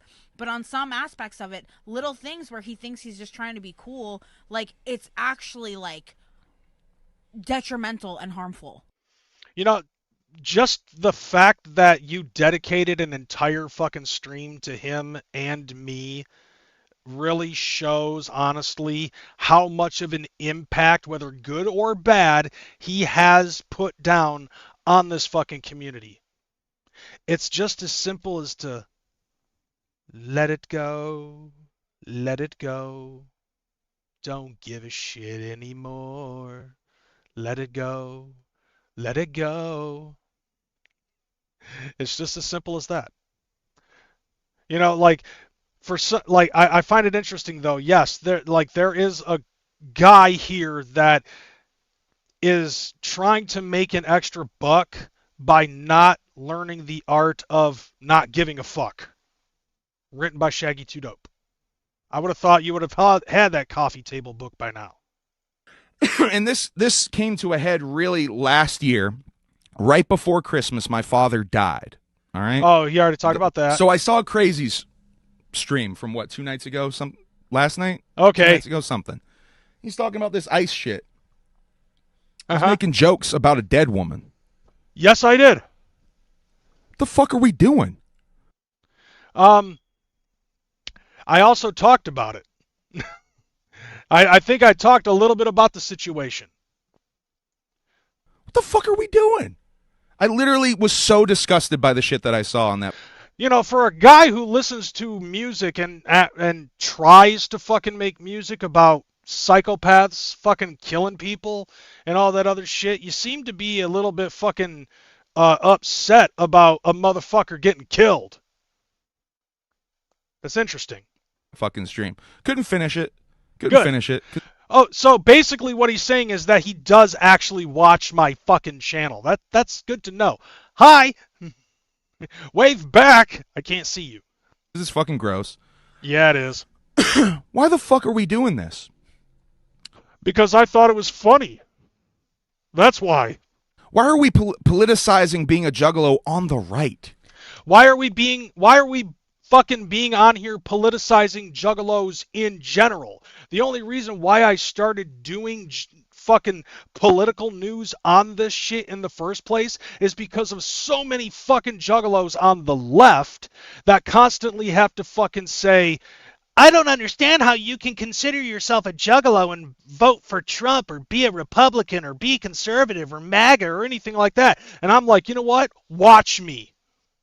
Watch me fucking do it. Because motherfuckers like you try to cancel motherfuckers like me 10 years ago, and that's why I didn't fucking talk about shit, because I didn't want to be canceled. Now, I don't give a fuck. And if anything, that reaction is exactly what I fucking wanted. So thank you. To me, politicizing this shit in any way is already kind of fucking weird. Yeah, but yet here you are fucking doing it on Facebook. You did it on Facebook. And not just you, but a whole slew of other motherfuckers.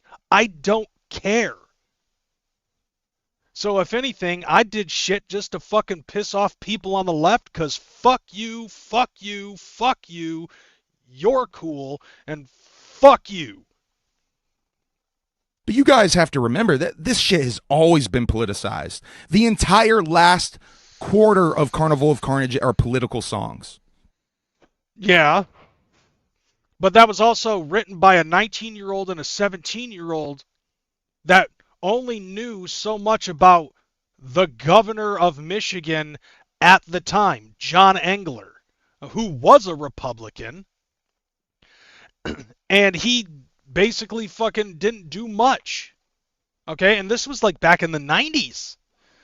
Okay? And that's just Carnival of Carnage. For the most part, the reason why a lot of juggalos fucking come into this shit is because of the whole outcasted shit. You know, back in the day, hip-hop was about fucking writing about what you know. And that was basically all they knew. It was a 19-year-old's fucking perspective of local politics written in taste on Carnival of Carnage. He was writing what he was seeing. Fucking sucks. There's nothing that bums me out more than a juggalo that doesn't like me. That fucking sucks. Okay, I don't really like you, Yeah, man, fuck. but I feel like I'm kind of justified in my reasons for it, especially now. Because for a guy who fucking tries to talk to about fucking juggalos taking accountability, you don't necessarily seem to fucking take the time to take a look in the fucking mirror, do you? That's the problem that I've had with this most of the time. And for somebody who wants to fucking consider himself humble, I know that there's a lot of motherfuckers out there who think that you are the antithesis of that. You are an egotistical fuck. I remember fucking seeing you at Juggalo Weekend in Massachusetts, sitting there in your cute little fucking VIP chair. I'm kicking it with the fam. All right, I may be broke and shit. I make myself broke every fucking show that I go to. But I'm gonna kick it with the fucking fam, no matter how old I am, no matter how bad my fucking back is fucked up, no matter how bad my knees are. I'm fucking kicking it with homies. Homies that fucking know me from being at shows, homies that know me from being on here, fans of my fucking program. I do that at that show, and then I would see right behind me, where are you? You're sitting on a fucking VIP lounge chair, looking like the fucking Volturi in fucking New Moon. Looking like you're looking down on motherfuckers.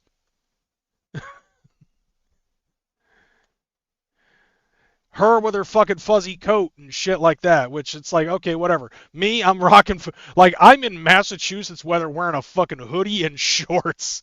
Looking scrubby as shit, I don't give a fuck. But the fact is this. Okay?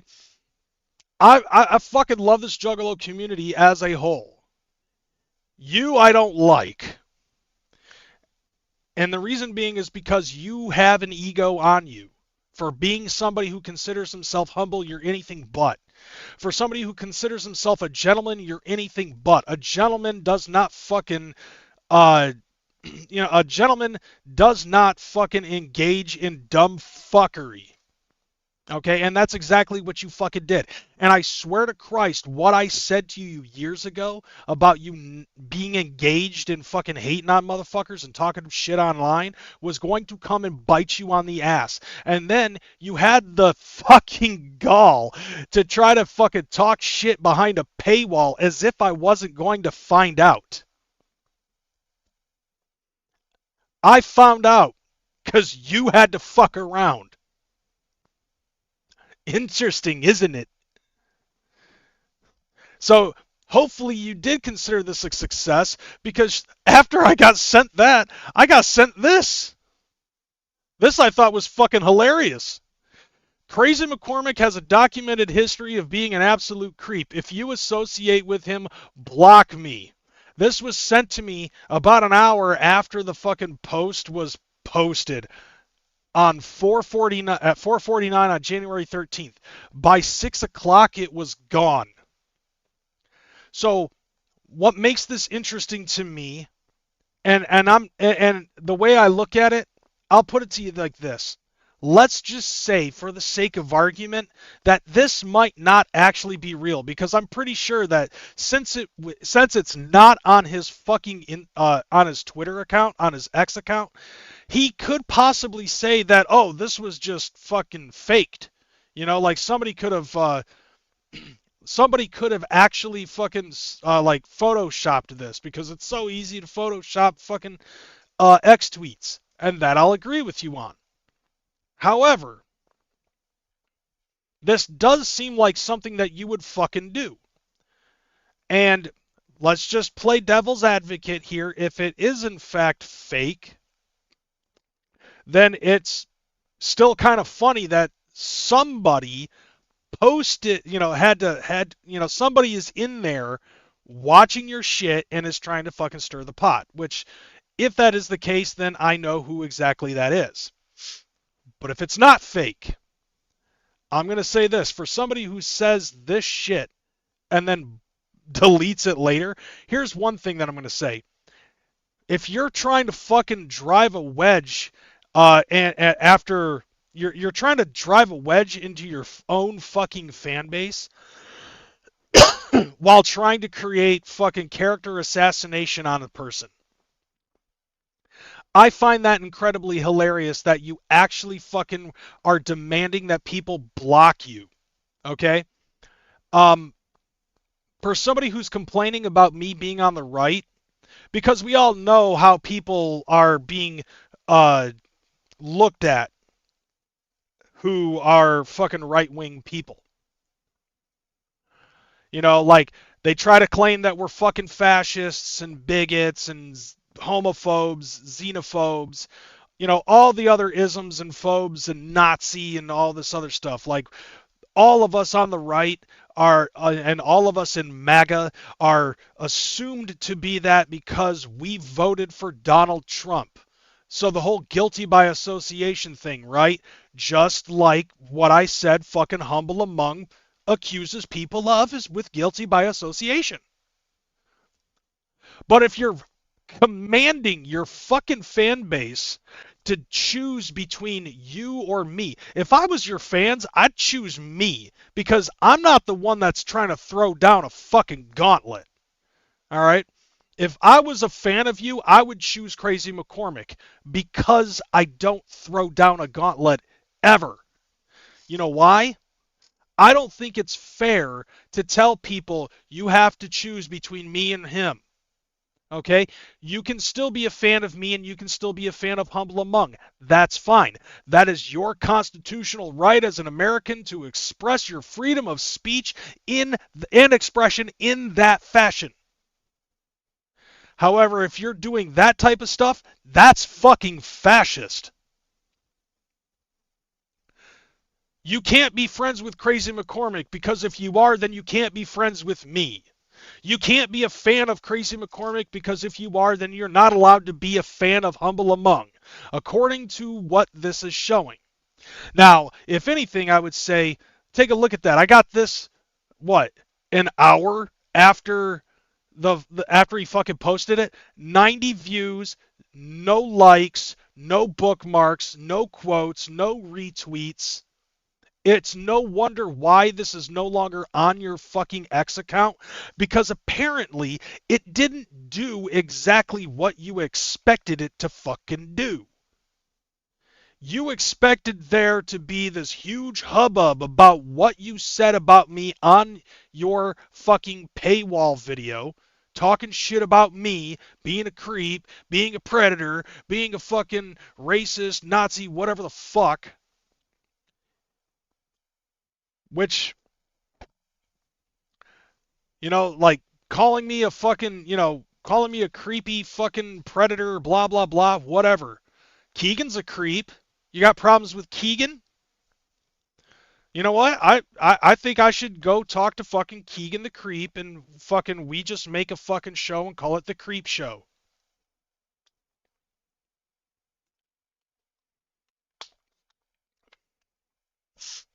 Yeah, maybe I should get a Mr. Creepy tattoo and put it right there. Actually, I would probably put it over here so that way it covers up this fucking scar I've got. I've got an indentation right here on my fucking wrist somewhere. Where I ended up having a big piece of glass embedded in my arm. But anyways, yeah, so like that's what I think. I think that Humble Among posted this expecting there to be a huge fucking uproar against me. But the proletariat did not comply. So he's like, oh shit, I better fucking hide this. So that way it doesn't come back to bite me on the ass. And if it ends up being fucking talked about, well, I can just feign ignorance and say I never posted it. 90 people saw you fucking post this. I'm very sure that there is at least 90 people who could fucking verify that you posted this shit.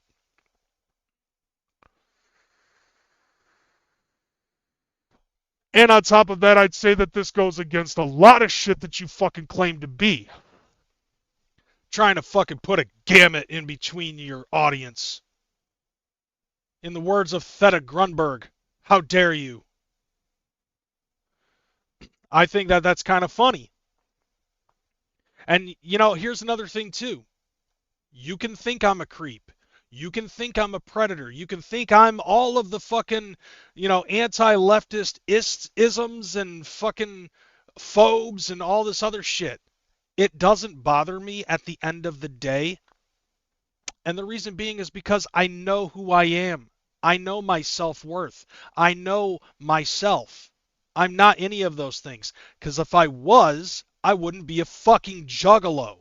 I've been a Republican my entire fucking life. I was raised on Republican values.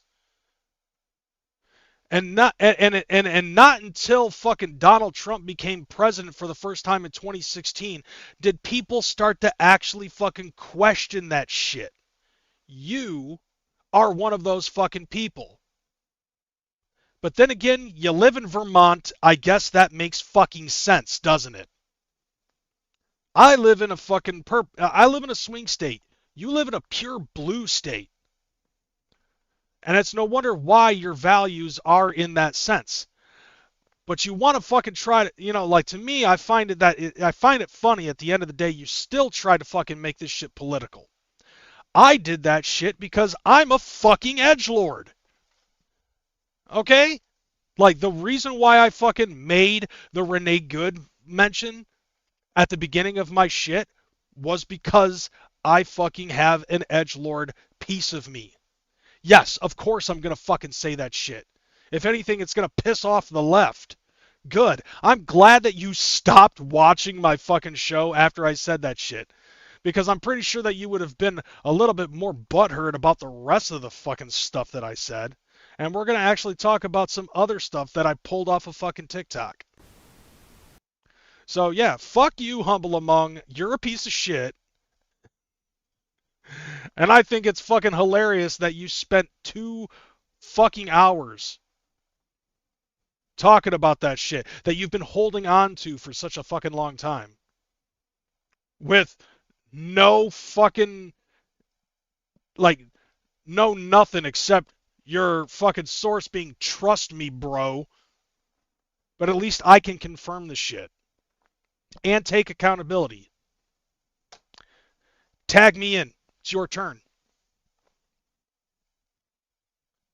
We, on behalf of the Lord of the Rings community, say, fuck ice. Now this is going to be fucking funny.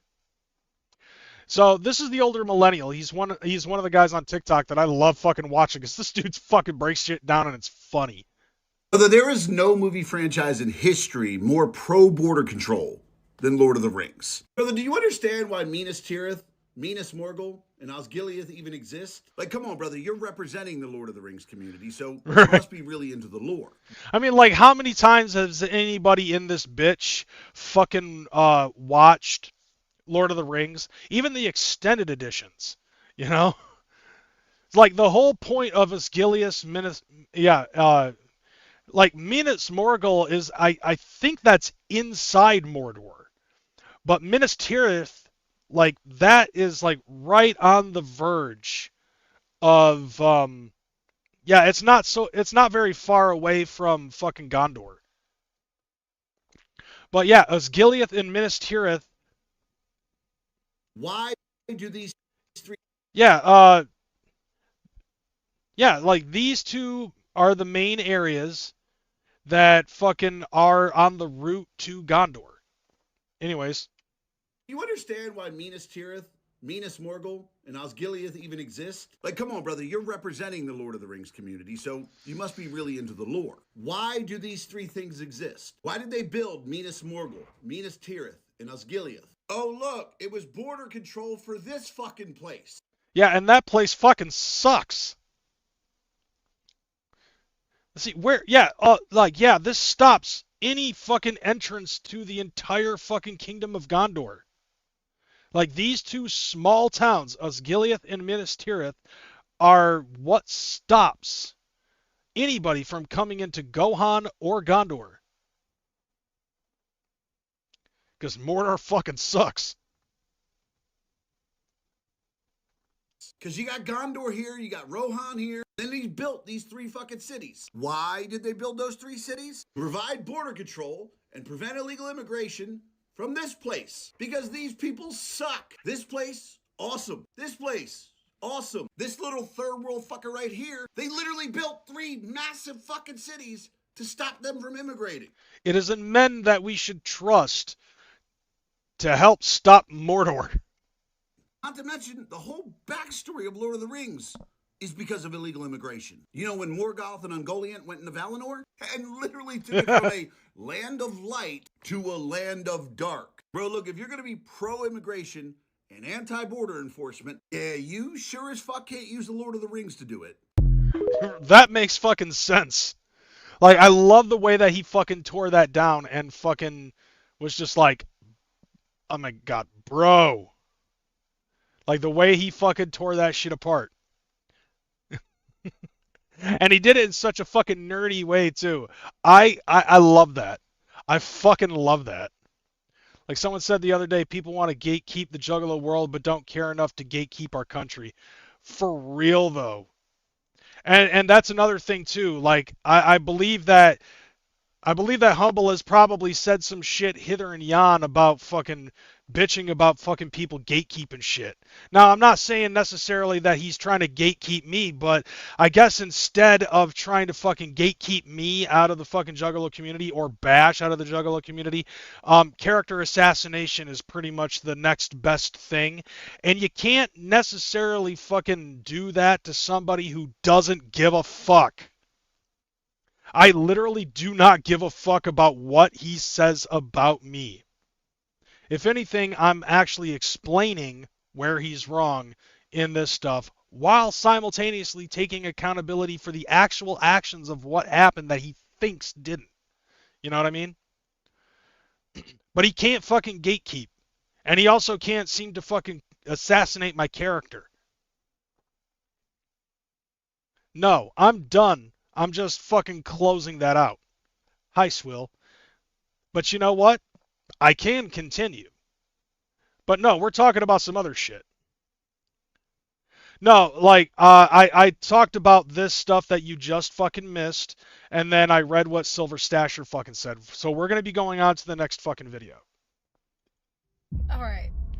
Alright, so this chick... Okay with this administration... So this chick... I've been following her for about a year now. This girl, I started watching because she started making videos talking about a situation that she was going through with her baby daddy. Like, her baby daddy was abusive and narcissistic and shit, and she actually put him in jail. And I started watching as she was going through the healing process. But now she's waiting for her fucking man to get out of jail. And every once in a while, she makes these fucking TikToks where she'll fucking talk about fucking anti-left shit. And she claims to be independent. Okay? Just so you know, septum ring theory confirmed. I'm just saying. Hi, Teasy. Go away. And she knows a little bit about Juggalo shit, but she don't really focus on that. Like, she's emo. This is for the people that are not okay with this administration. This is for the people that are for the people, by the people, we the people. That's the right. Of the United States of America. That's the right.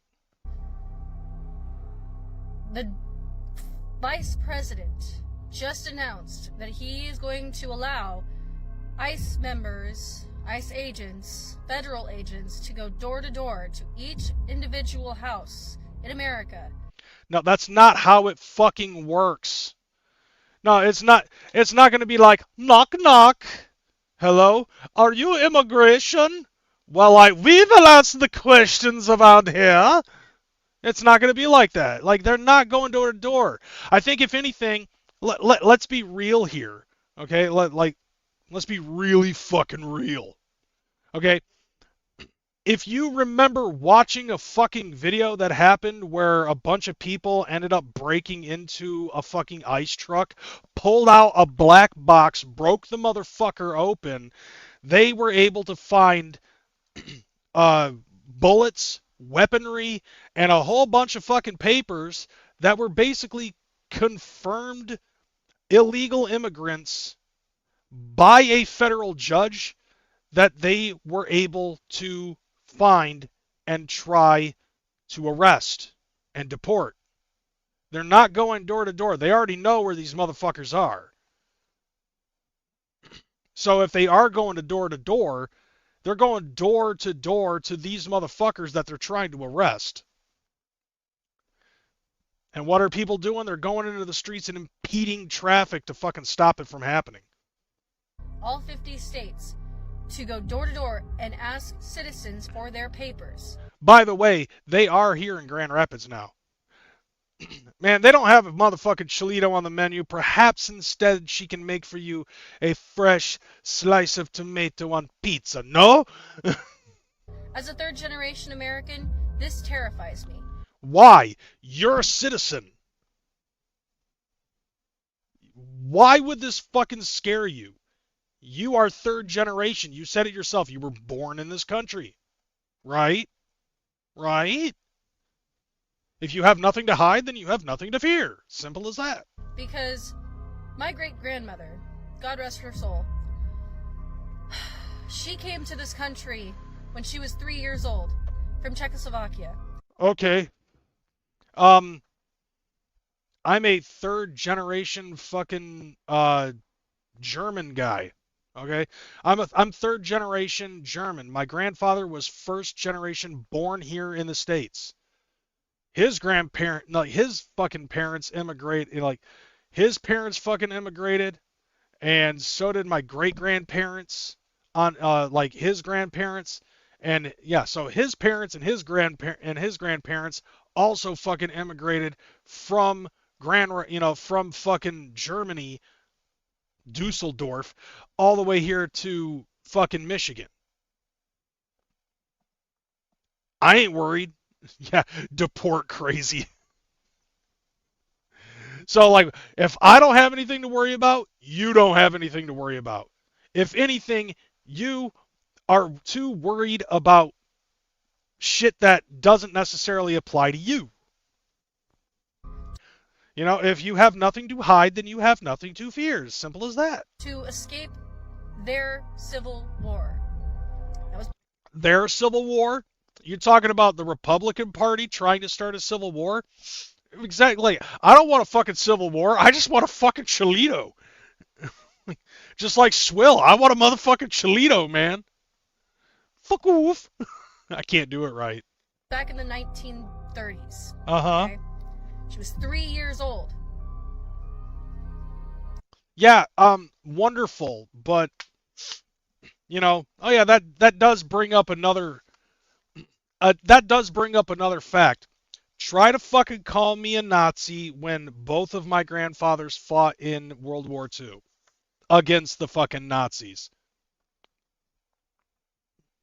See, if I was in support of Nazism, I would be disappointing both of my grandparents. My whole family, actually, on both sides. She came to this country to have a better life.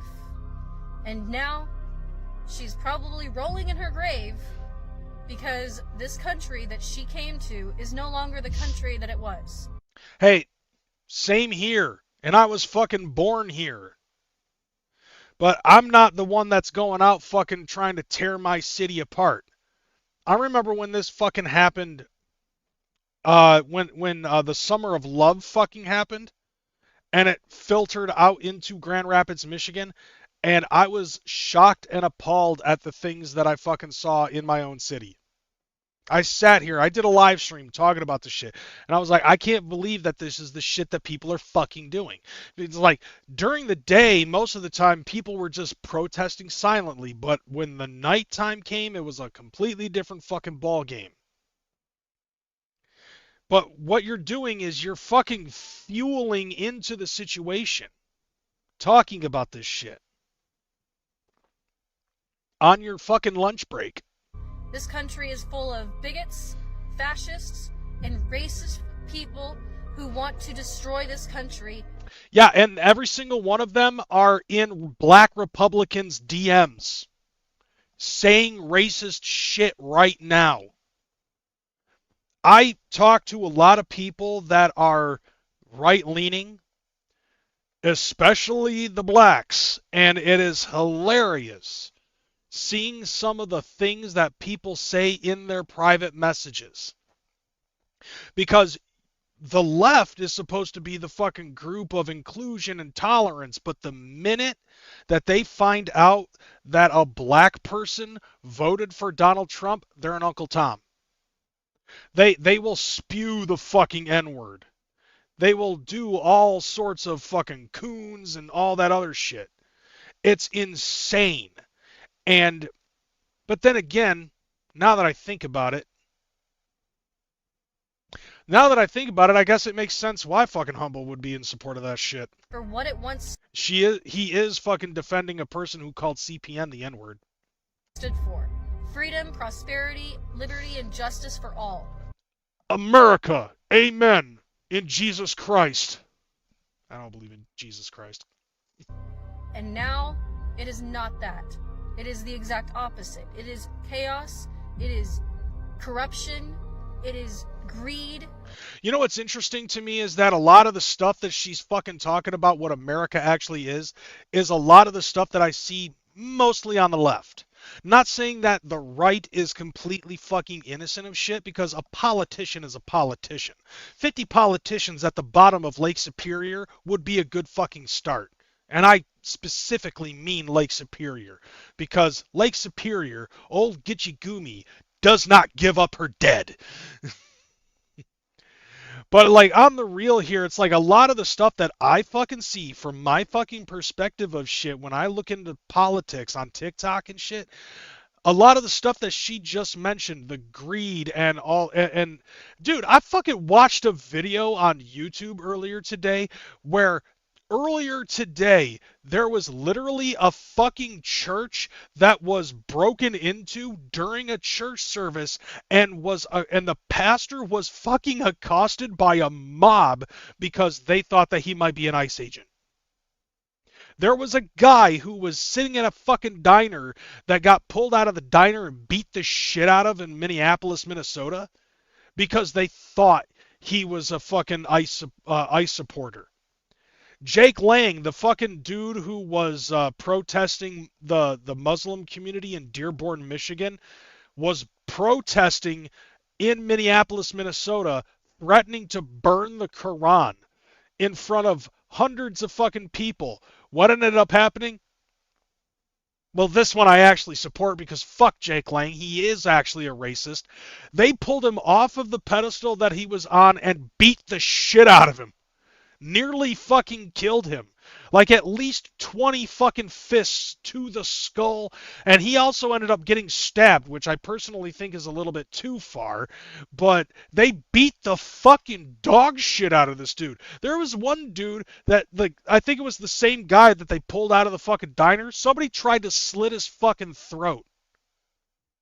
Okay, you want to talk about fucking violence? Take a look at the left. The mob mentality, they are looking for a fucking head on a pike right now.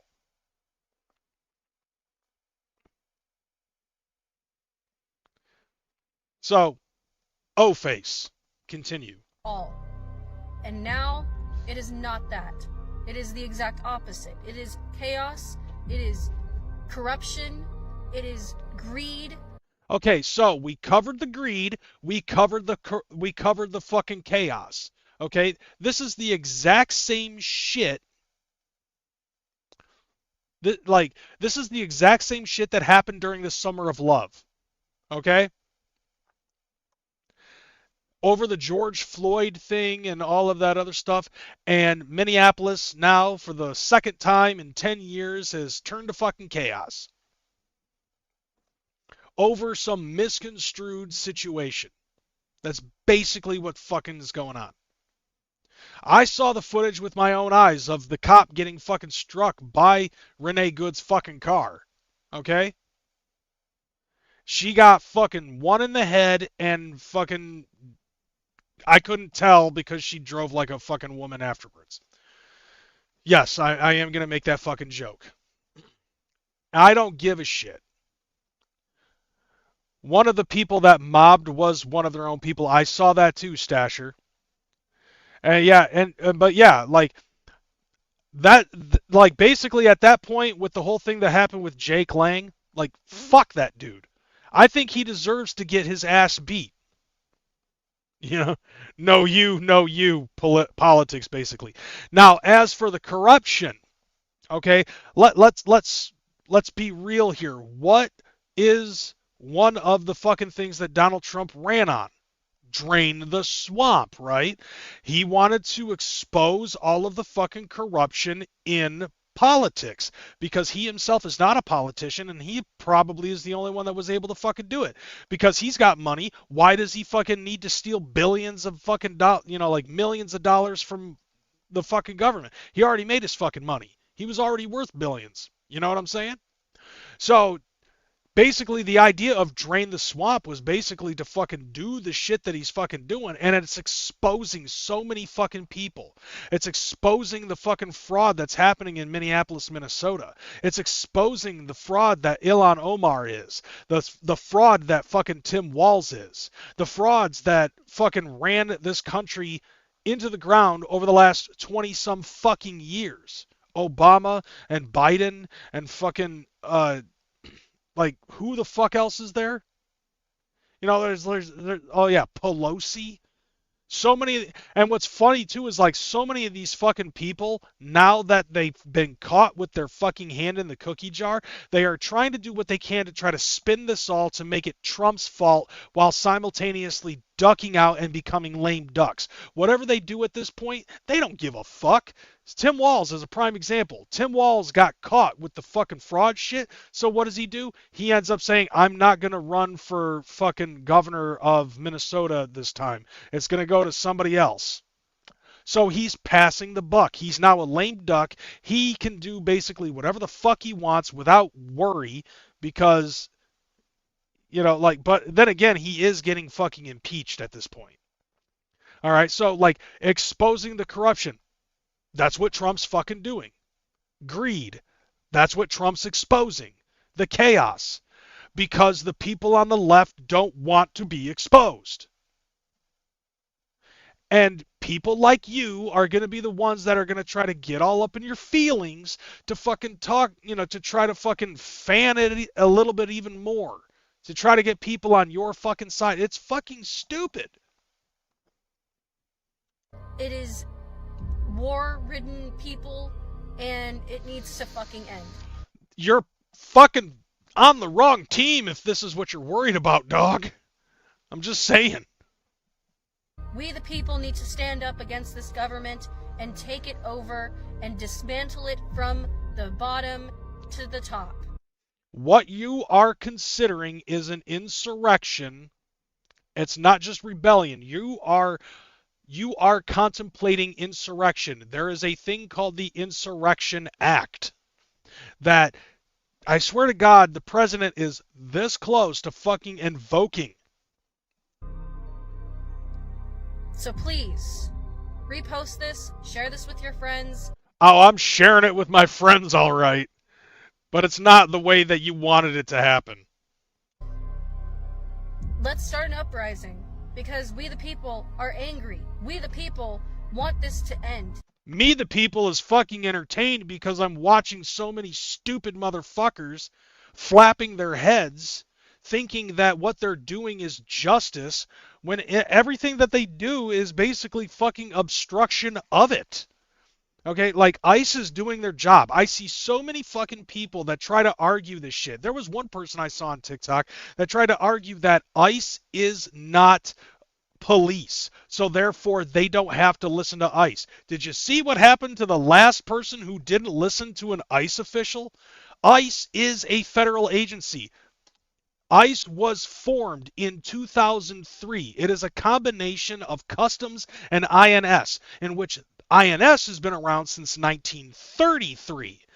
Okay, so this isn't a new fucking thing. They're just doing what they've been doing for almost 100 years. And everybody acts like, oh, this is Trump's personal fucking Gestapo. Are you fucking stupid? Of course you are, because you don't know the history, nor do you have the interest in fucking looking into it.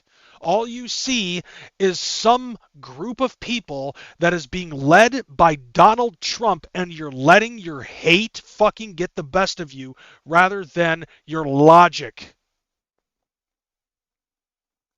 And the funny thing about this is the type of shit that I try to fucking educate you people on. But either juggalos are fucking absolutely incompetent and they don't want to hear it, or they've already gauged their fucking side, and they, just like I said, let their fucking hatred of Donald Trump, because of the mainstream news and media, being a juggalo and watching mainstream music, it's kind of just like 6'7", what are you doing?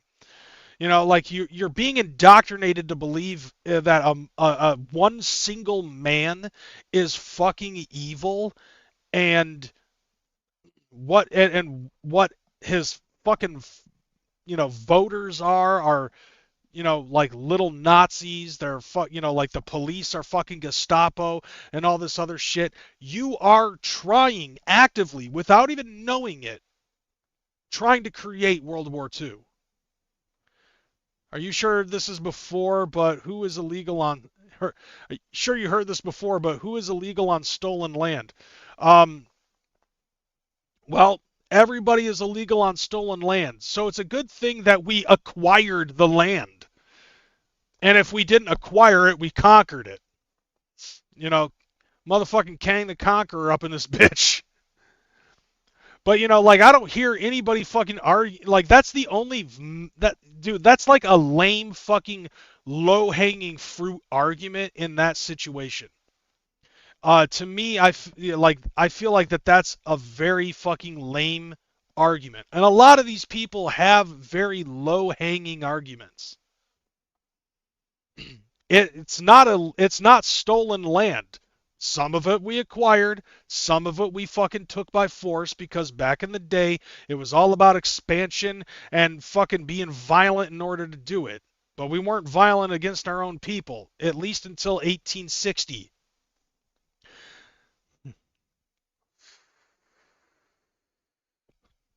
Why does this keep on happening?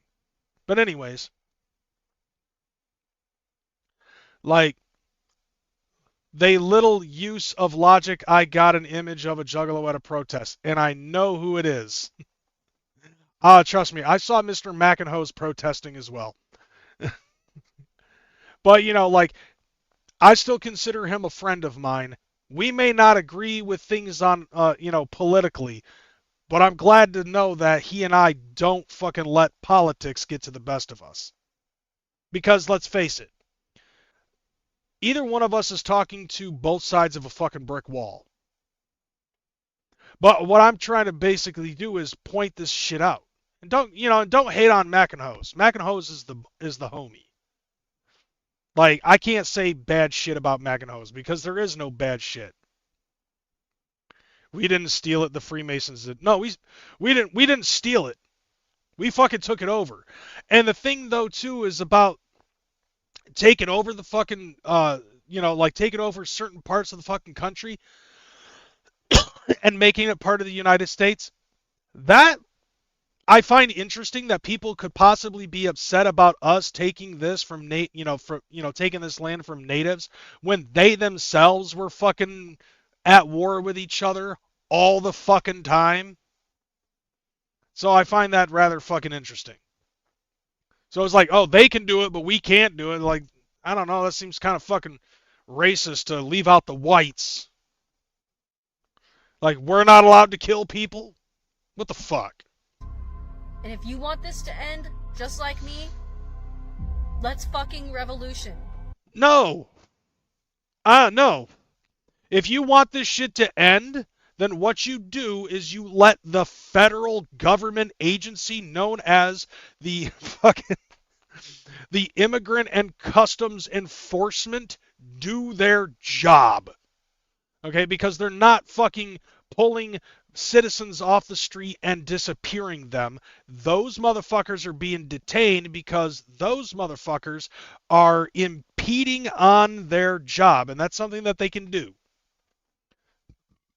They have to do their fucking job just like you have to fucking make me a goddamn Cholito at your job. Let's do.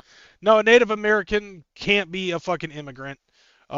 They actually were written in constitutionally as American citizens alongside with the blacks. Revolution, guys, because this needs to end.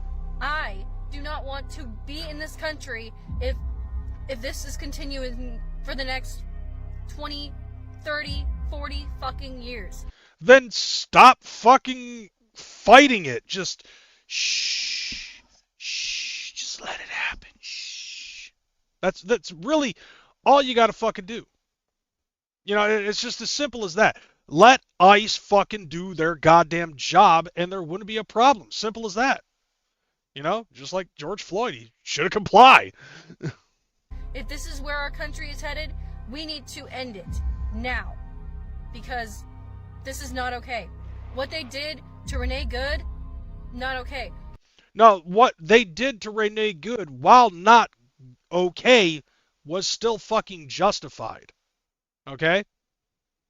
He got hit with a fucking car, he pulled out the fucking pop and went pap. And with an extra pap until the threat was neutralized. Yeah, I think you can still get reparations as a native as long as you have 1/16 at the very least. What they did to that couple in Portland, Oregon, not okay. What couple in Portland, Oregon? I didn't hear about that because I was too busy focusing on Minneapolis. I live in Oregon, okay? I live in Southern Oregon, and I am very much afraid for my safety, my children's safety, and the safety of every single American citizen that was here legally or even illegally. And that's the problem, because if you're illegally here, you are not an American citizen. You are an illegal immigrant. And what they're trying to do first is they're trying to get rid of the fucking really bad motherfuckers, like the Trende Aragua motherfuckers, and send them back to where they fucking came from. Like, on the real. I agree with you. She's cute-ish, but like she's got like a little cute factor to her, but that's one of the main reasons why I started watching her in the first place. But like when she steps over the fucking political line and makes videos like this, I'm just like, oh my god, you're fucking dumb. You're lucky you're cute. If you were a good person and you're a good Samaritan, look, which I am, you know, because I vote red. And you follow the rules of the United States, which I do because I don't try to set my fucking town on fire. And you're here to find a better life, which I do, even though I'm still in my mom's basement. I promise you, you're not going to find one. Until you fucking come in here legally. Unless we dismantle this government from the top. By coming in illegally is the wrong thing to fucking do. Simple as that.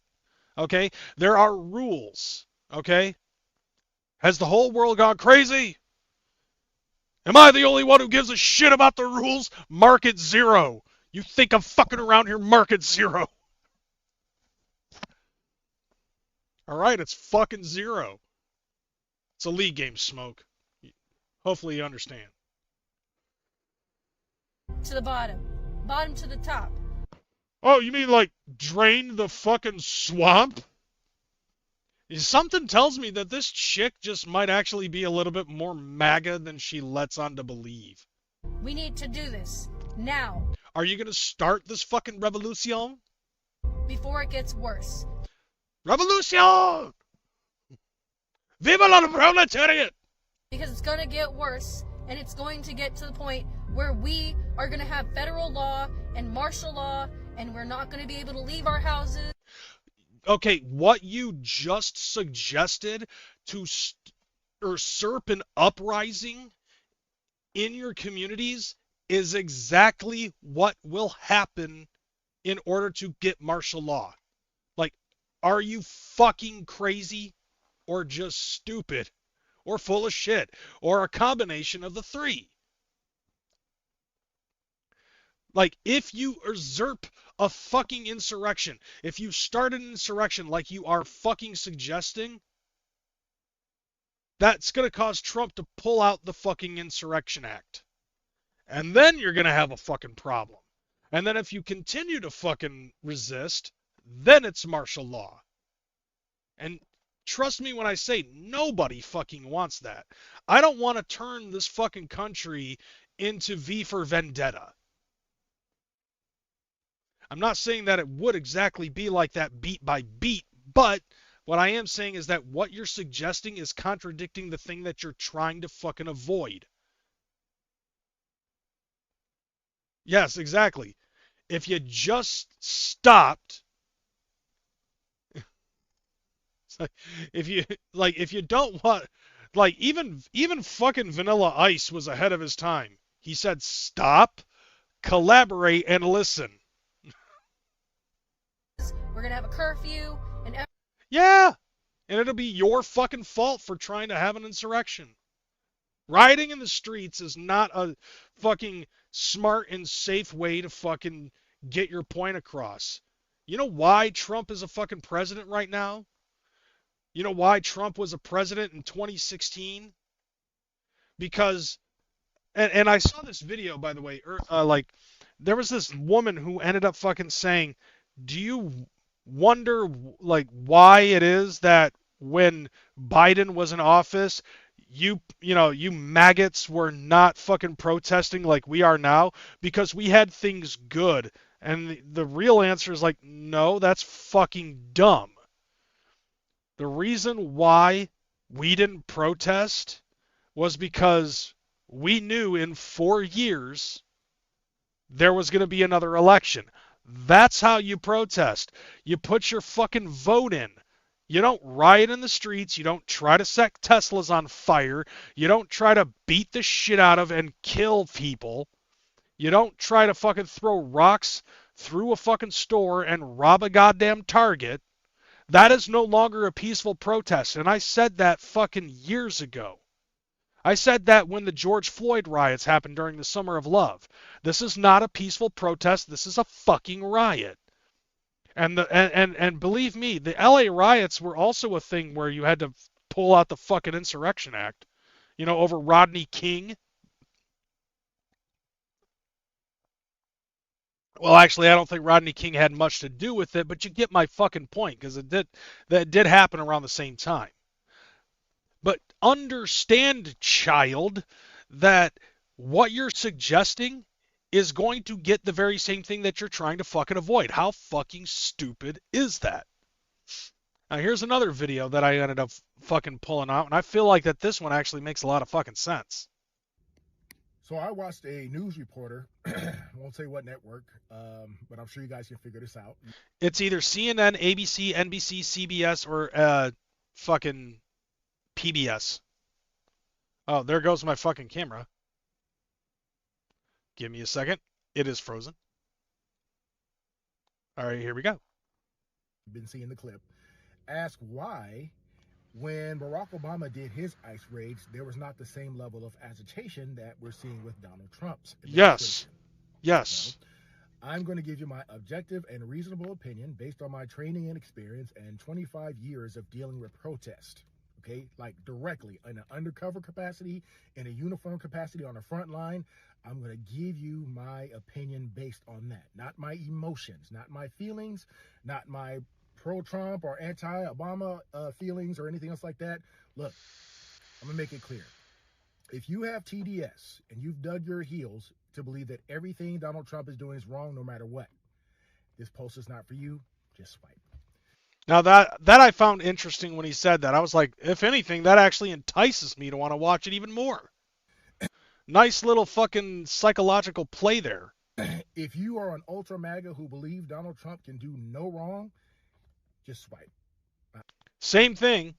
That just made me want to watch it even more. I don't need you either, okay? This is for the Americans who are objective and reasonable and are open to hearing all sides. So, I mean, if anything, that is a lot of the fucking people on MAGA that I know about. I'm just giving you another side. Uh-huh. Okay, that's it. And hopefully, with this information, you will draw your own conclusions as to what's really happening out here. So I'm hoping that this actually will fucking open up some eyes. And if it does, it does. If it doesn't, it doesn't. Whatever. It's good fucking fodder for the show. All right. So here's the difference between Barack Obama's ICE raids and Donald Trump. Here we go. Barack Obama deported 5 million people. Yep. How did he do that? I believe that was the old catch and release. I believe that's what it was. Like, they had a catch and release policy. So you could actually, so like, if he deported somebody, they could fucking come back in and all they could really do is just deport them again. That kind of like boosts the numbers and gives and feeds the illusion that you deported 5 fucking million people. Do you think he just wrote a letter to these folks and said, hey, thanks for visiting my country. I appreciate you staying here for a while, but it's time for you to go. You think that's how it went? Here's a fruit basket. No. You think he showed up on somebody's doorsteps, knocked on the door, said, hey, you know, you're not supposed to be here. You know, thanks for visiting. Here's a gift basket. Yeah. Back to your home country. Do you think that's how he did that? Oh, of course not. You think that's how he did that? No, I'm pretty sure that they were able to fucking get these guys out of the country with extreme prejudice. No. He did the same raids that Trump's doing today. There was no difference. The only difference is he didn't get the same smoke. Why? I mean, we did have a black president. I think that might have had something to do with that. Actually, no, not really. It doesn't. That doesn't actually matter. He didn't have as much fucking hatred that Trump has. Like, yeah, there were some people who didn't like him, who didn't like Obama, but he didn't have the smoke like what fucking Trump is going through right now. Because he was everybody's favorite president. Everybody loved him. Yeah. So they didn't want to put a black eye on his presidency, so he didn't get the same smoke. Yep. Yeah, we had a few protests. Yeah, we had a few sit-ins, but not the level of agitation that we're seeing today with the Trump administration. Let me give you an example of...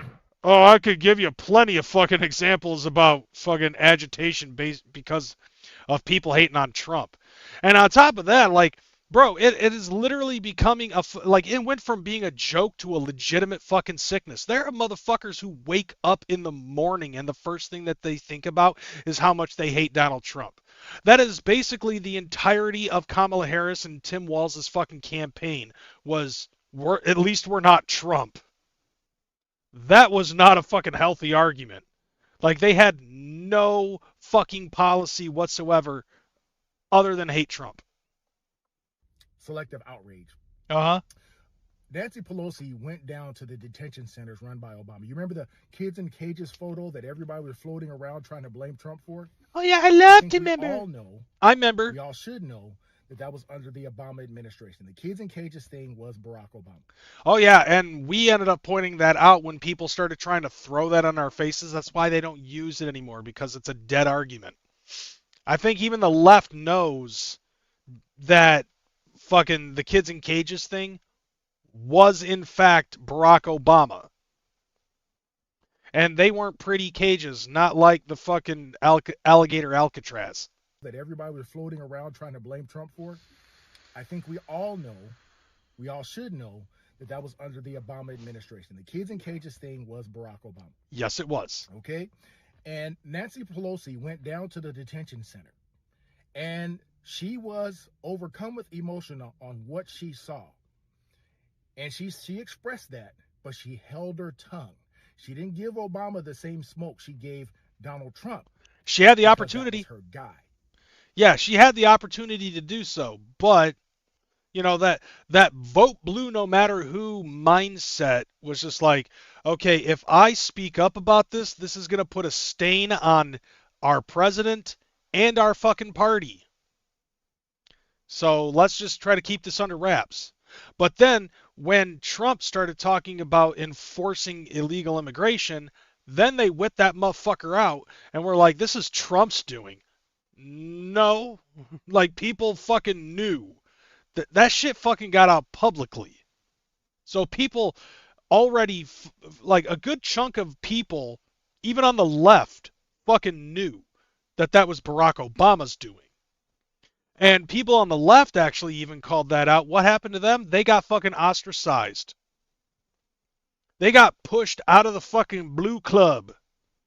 And then they were like, I'm politically fucking homeless. And eventually ended up fucking going MAGA. And she respected his authority, even though she didn't agree with what was happening.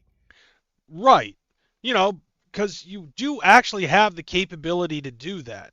I know that us on the right, while we didn't like Biden as fucking president, I can definitely say that we did the best that we could to hope that that motherfucker, or in this motherfucker's case, the auto pen, would do a good job of improving the fucking country. Just because you vote for somebody and you don't win doesn't mean you have to wish failure on the person who won. Does that make fucking sense? Because that would be, I don't know, kind of un-American. To me, I feel like that it's wrong for me to be like, look, we're fucking rolling a roulette wheel when we vote for the president of the United States, right? And sometimes we win, sometimes we lose. But either way, whoever is president, we should show our support in whatever it is that the president is fucking doing. The president is the fucking captain of the ship. And he is the one who has the vision. That's also one of the main reasons why Donald Trump was voted in, because unlike Kamala Harris, he actually had a vision. All Kamala Harris was concerned about was pretending to be a different race every other fucking day while having a brat summer and hating on Donald Trump because she was trying to fucking be popular. That didn't fucking work out for her, obviously. Not to mention having a fucking dead-ass token white guy as her vice president pick. She probably would have done things a little bit better had she actually fucking brought in Pete Buttigieg. But, you know, it is what it is. And she held her tongue. Uh-huh. Her and other politicians didn't get together and tell their police forces to go to war with Barack Obama and his ICE administration. Yeah, kind of like walls. That's the difference. Yeah. What's happening to ICE today is billionaires and activists funding and orchestrating organized chaos. We've been saying that for a while. Like, it turns out that a lot of the fucking paranoia and psychopathy with a lot of these conspiracy theories that a lot of people on the right tend to fucking bring up about George Soros and the lobbyists and the activism and all this other shit. Especially, what's interesting too is like communist parties have fucking put money into these things as well. Like a lot of these fucking protests and shit.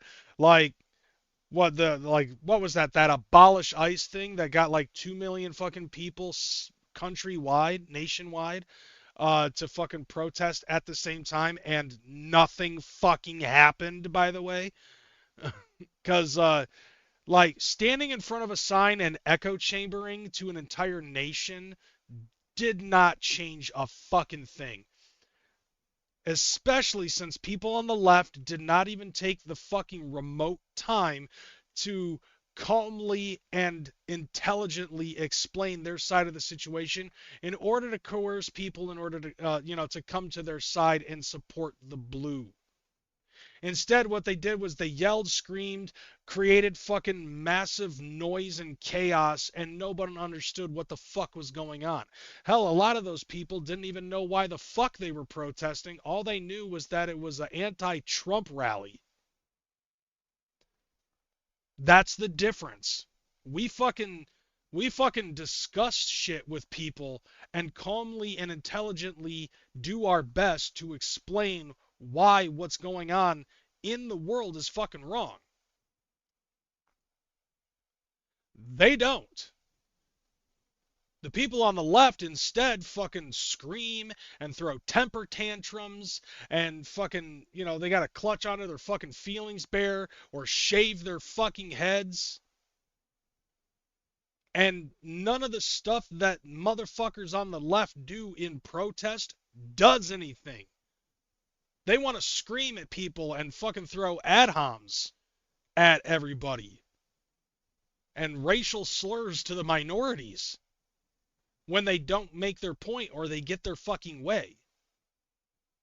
And some of us have gotten to the point where it's like we feel it's pointless to even try to fucking talk to you because it doesn't change a fucking thing. But what I'm saying is like this dude,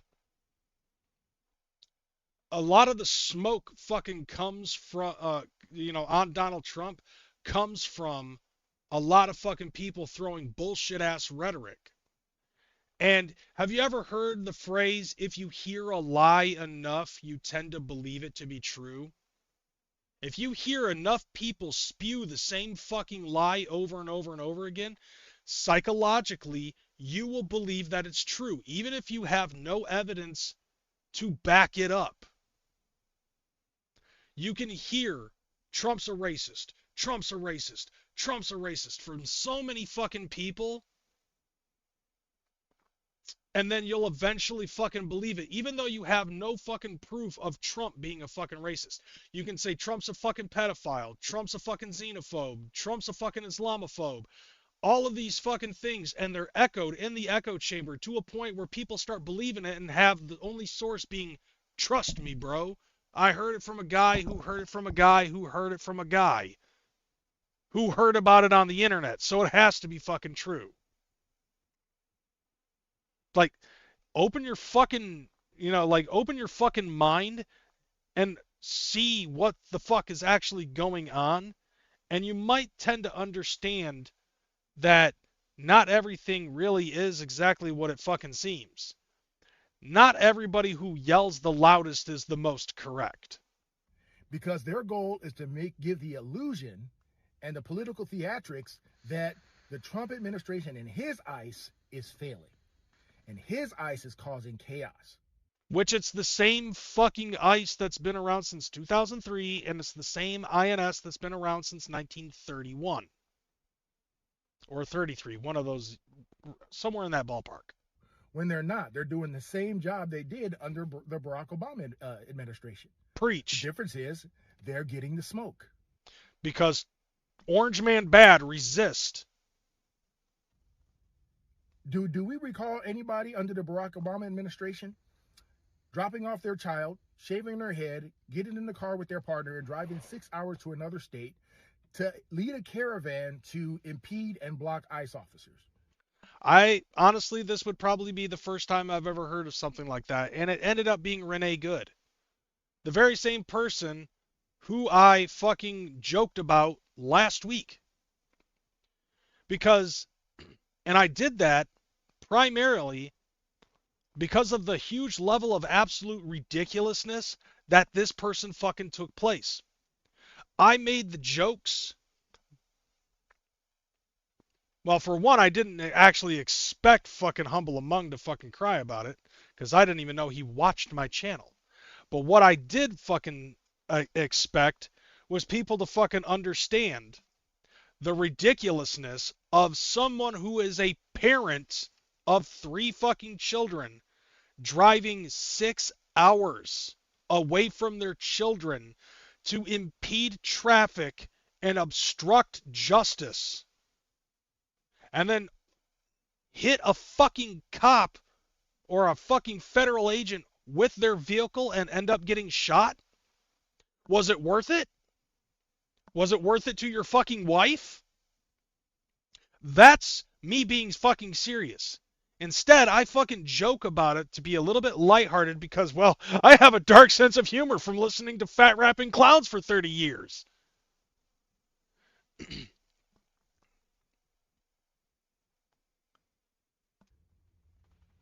ICE agents. We didn't see that under Barack Obama. We're seeing that today in mainly blue cities because these blue cities want to use the imagery of the chaos they create with officers and agitating the situation and stressing these officers out and causing all kind of havoc. And you wonder why Renee Good got fucking shot. Because you have all this stuff happening around the ICE agents because you have this thought in your head that whatever Donald Trump invokes or tries to do is a bad thing. You guys were all up in arms about fucking, the left, I should say. Not you guys watching, but the people on the fucking left were all up in arms about this Israel-Palestine thing that they marched protesting in support of fucking Palestine. Right? And that same energy is not being enforced when they see fucking Iran and its people creating an uprising against the Ayatollah who has created a dictatorship. And as of right now, over 20,000 fucking people have been recorded dead. They shut down the internet all around the fucking country to stop people from being able to see this shit from happening. Where's the energy on that? Okay? Like, that is how you fucking protest. When you actually are in a dictatorship. Okay? Like, a dictator is not going to allow you to peacefully protest. You will get murdered. And that's exactly what's happening to Iranians right now. No energy on that. You see Donald Trump fucking alleviating an entire country in Venezuela of its fucking dictator. And yet these people want to be fucking upset because Trump fucking did it. When they did it, when like the plan was to fucking do this shit during the Biden administration. And then Trump just said, fuck it, let's just go in and do it. Are we going to tell Congress about it? No, they're probably going to try to stop it. I'll tell them about it later. Because, well, that actually is a law that was written in during the Biden administration. I don't know if a whole lot of people really know about that. But what ends up happening? Venezuelans in Venezuela and all of the refugee countries that they've gone to, majority of them are fucking celebrating the shit. You don't care because it's Donald Trump fucking doing this shit. There seems to be some sort of a pattern here, don't you think? Don't you think that this is something that's where the TDS lies? To push their narrative because they hate the current administration. That's it. That's all. Yeah, and the reason why they hate the current administration is because he's not one of them. He is a guy who made his fortune and then became president of the United States. He is a guy who is not a politician. He is a guy who's not in their little inner circles. He's not a guy who's in the know-how of how much corruption and greed and fucking bribery and dark money goes on in the fucking swamp. But he knows about it, and that's what he fucking campaigned on during his first term. Drain the fucking swamp. Now he's basically campaigning on fixing the shit that Biden fucked up. Fixing the shit that Obama fucked up. And don't say Obama didn't fuck shit up. How's your health care, by the way? How much is it? You can thank Barack Obama for that one. That's it. That's all. Never have I seen elected officials basically tell their officers to fight. Yeah, which is what Tim Walz did. Fucking retard. His entire fucking speech, and he has doubled down on that, by the way. I saw a video of him on TikTok doing a My Fellow Americans, a State of the State address, and he, instead of fucking telling his constituents to stop rioting in the streets, he basically said that he wanted them to continue. Don't let up. Don't let this administration get the best of you. That's not exactly what he fucking said, but it's pretty fucking close. Because he's not telling his fucking voter base to stop. When are you going to tell them to stop? But then again, you're a lame duck, Tim Walz, Timmy. So what do you give a shit? You're just mad that now you have a whole bunch of fucking daycare centers that are no longer funneling money. Let's be real here. I'm pretty sure he fucking knew that was going on. And by the way, while all of the riots are going on, I have not fucking heard anybody complain at all about the fact that with all of these daycare centers shut down, they don't have a place to put their fucking kids. Have you noticed that? Not a single fucking person on social media in Minnesota or in Minneapolis specifically have complained at all about the fact that they can't find a daycare to put their children from the hours of 2 p.m. and 10 p.m. Why is that? Against ICE. Never have I seen elected officials tell their citizens to resist at this level. It's ridiculous. I think it's fucking hilarious, though, that Walz thinks that just because the National Guard that he wants to fucking call in are Minnesotans, that they're actually going to help him over the fucking President of the United States. Do these people not fucking understand that it is actually written? I don't know if it's in the Constitution or if it's law, but I'm pretty sure it's written somewhere that federal law supersedes state and local law. The federal law is the highest point. And where does the military, including the National Guard, where does that fucking come in? I would assume that's federal law. Are there any veterans in my fucking chat that can confirm or deny that? When the president fucking issues an order,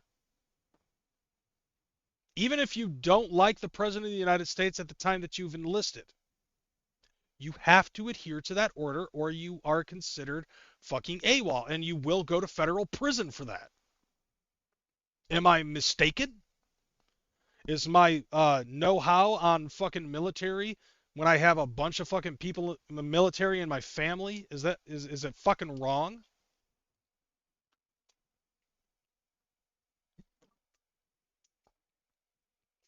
Because logic tells me that I'm kind of in the right ballpark here.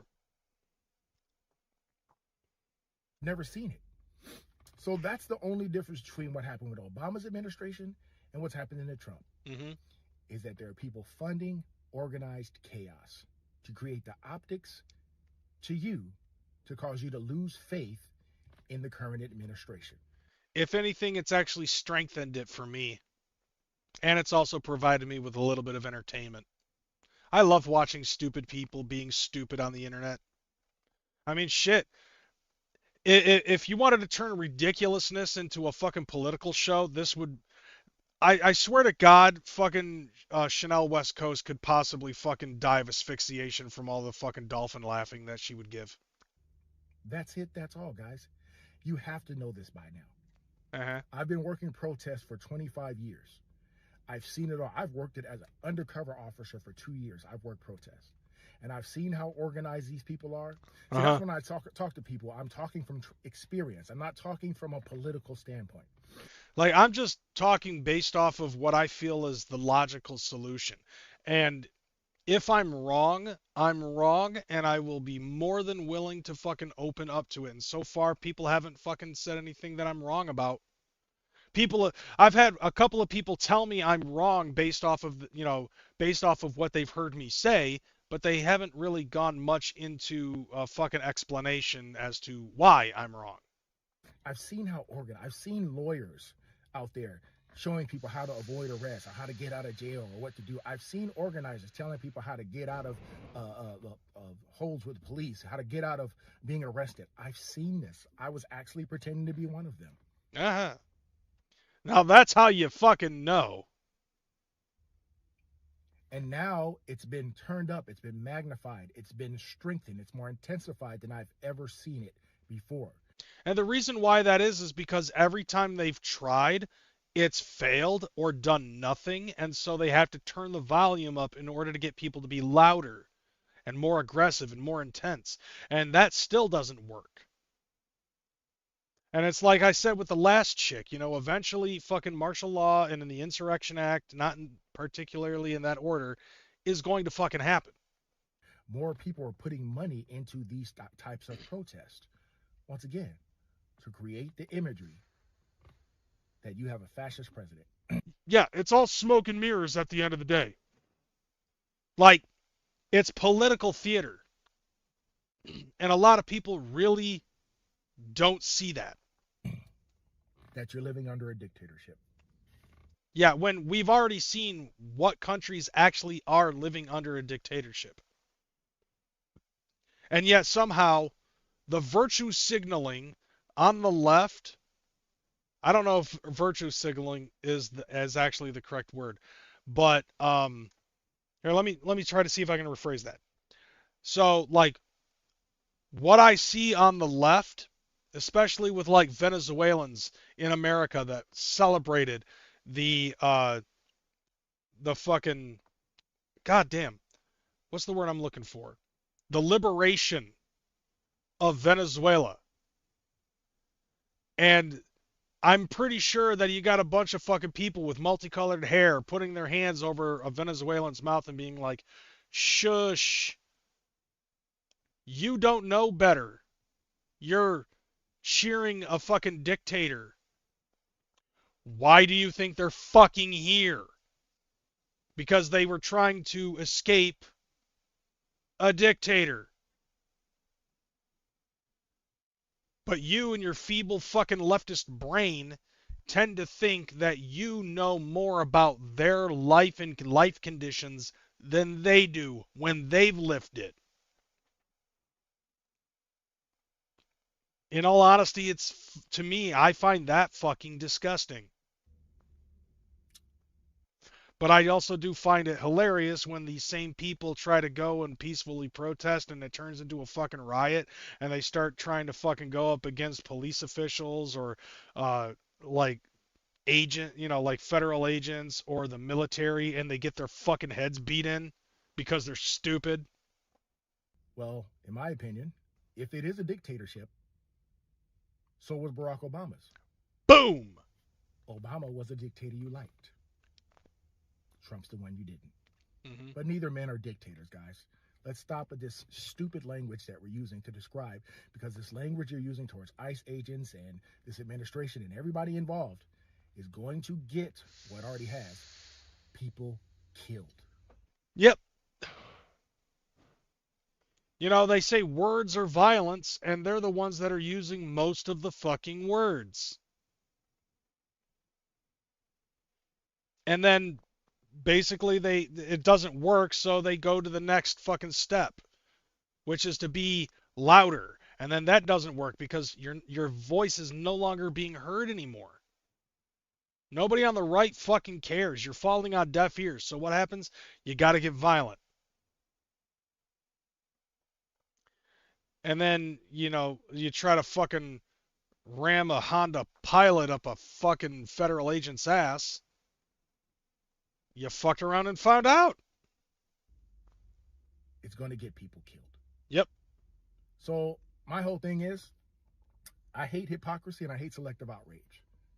So if you're going to give this administration smoke, and he hasn't deported nearly as many people as Barack Obama,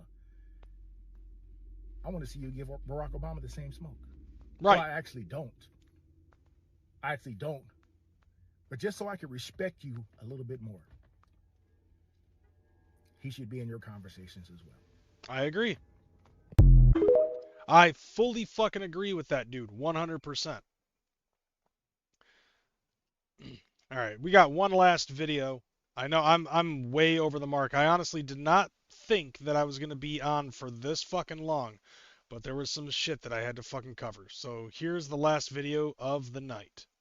I've come to the realization that maybe if we had just let them eat Tide Pods, we probably wouldn't be in this situation right now. Agreed. 100%. Fully fucking agree. So I hope that this helps enlighten a little bit on the subject at hand, because I personally think that, you know, for me not really saying anything about whether or not you're on the right side of history, I think I'm comfortable in saying that I am, because I'm not out there violently fucking being stupid. You know, I'm covering this shit, and I'm hoping that it gets people to fucking understand that what's happening on that side is fucking psychotic. It is not normal behavior. And if anything, it's kind of going a little far, if I'm being completely honest. As for all of the other shit, well, I think I said what I needed to say. And I really hope that I don't have to fucking elaborate any further on the other topic. So with that being said, I'm getting the fuck up out of here. I hope you guys have a good night. Have a great week. I will see you next week, Tuesday. Unless I'm not feeling it. But, alright, I'm out this bitch. And by the way, please, I implore you, Humble, don't make me do it. Just don't make me do it. Deuces.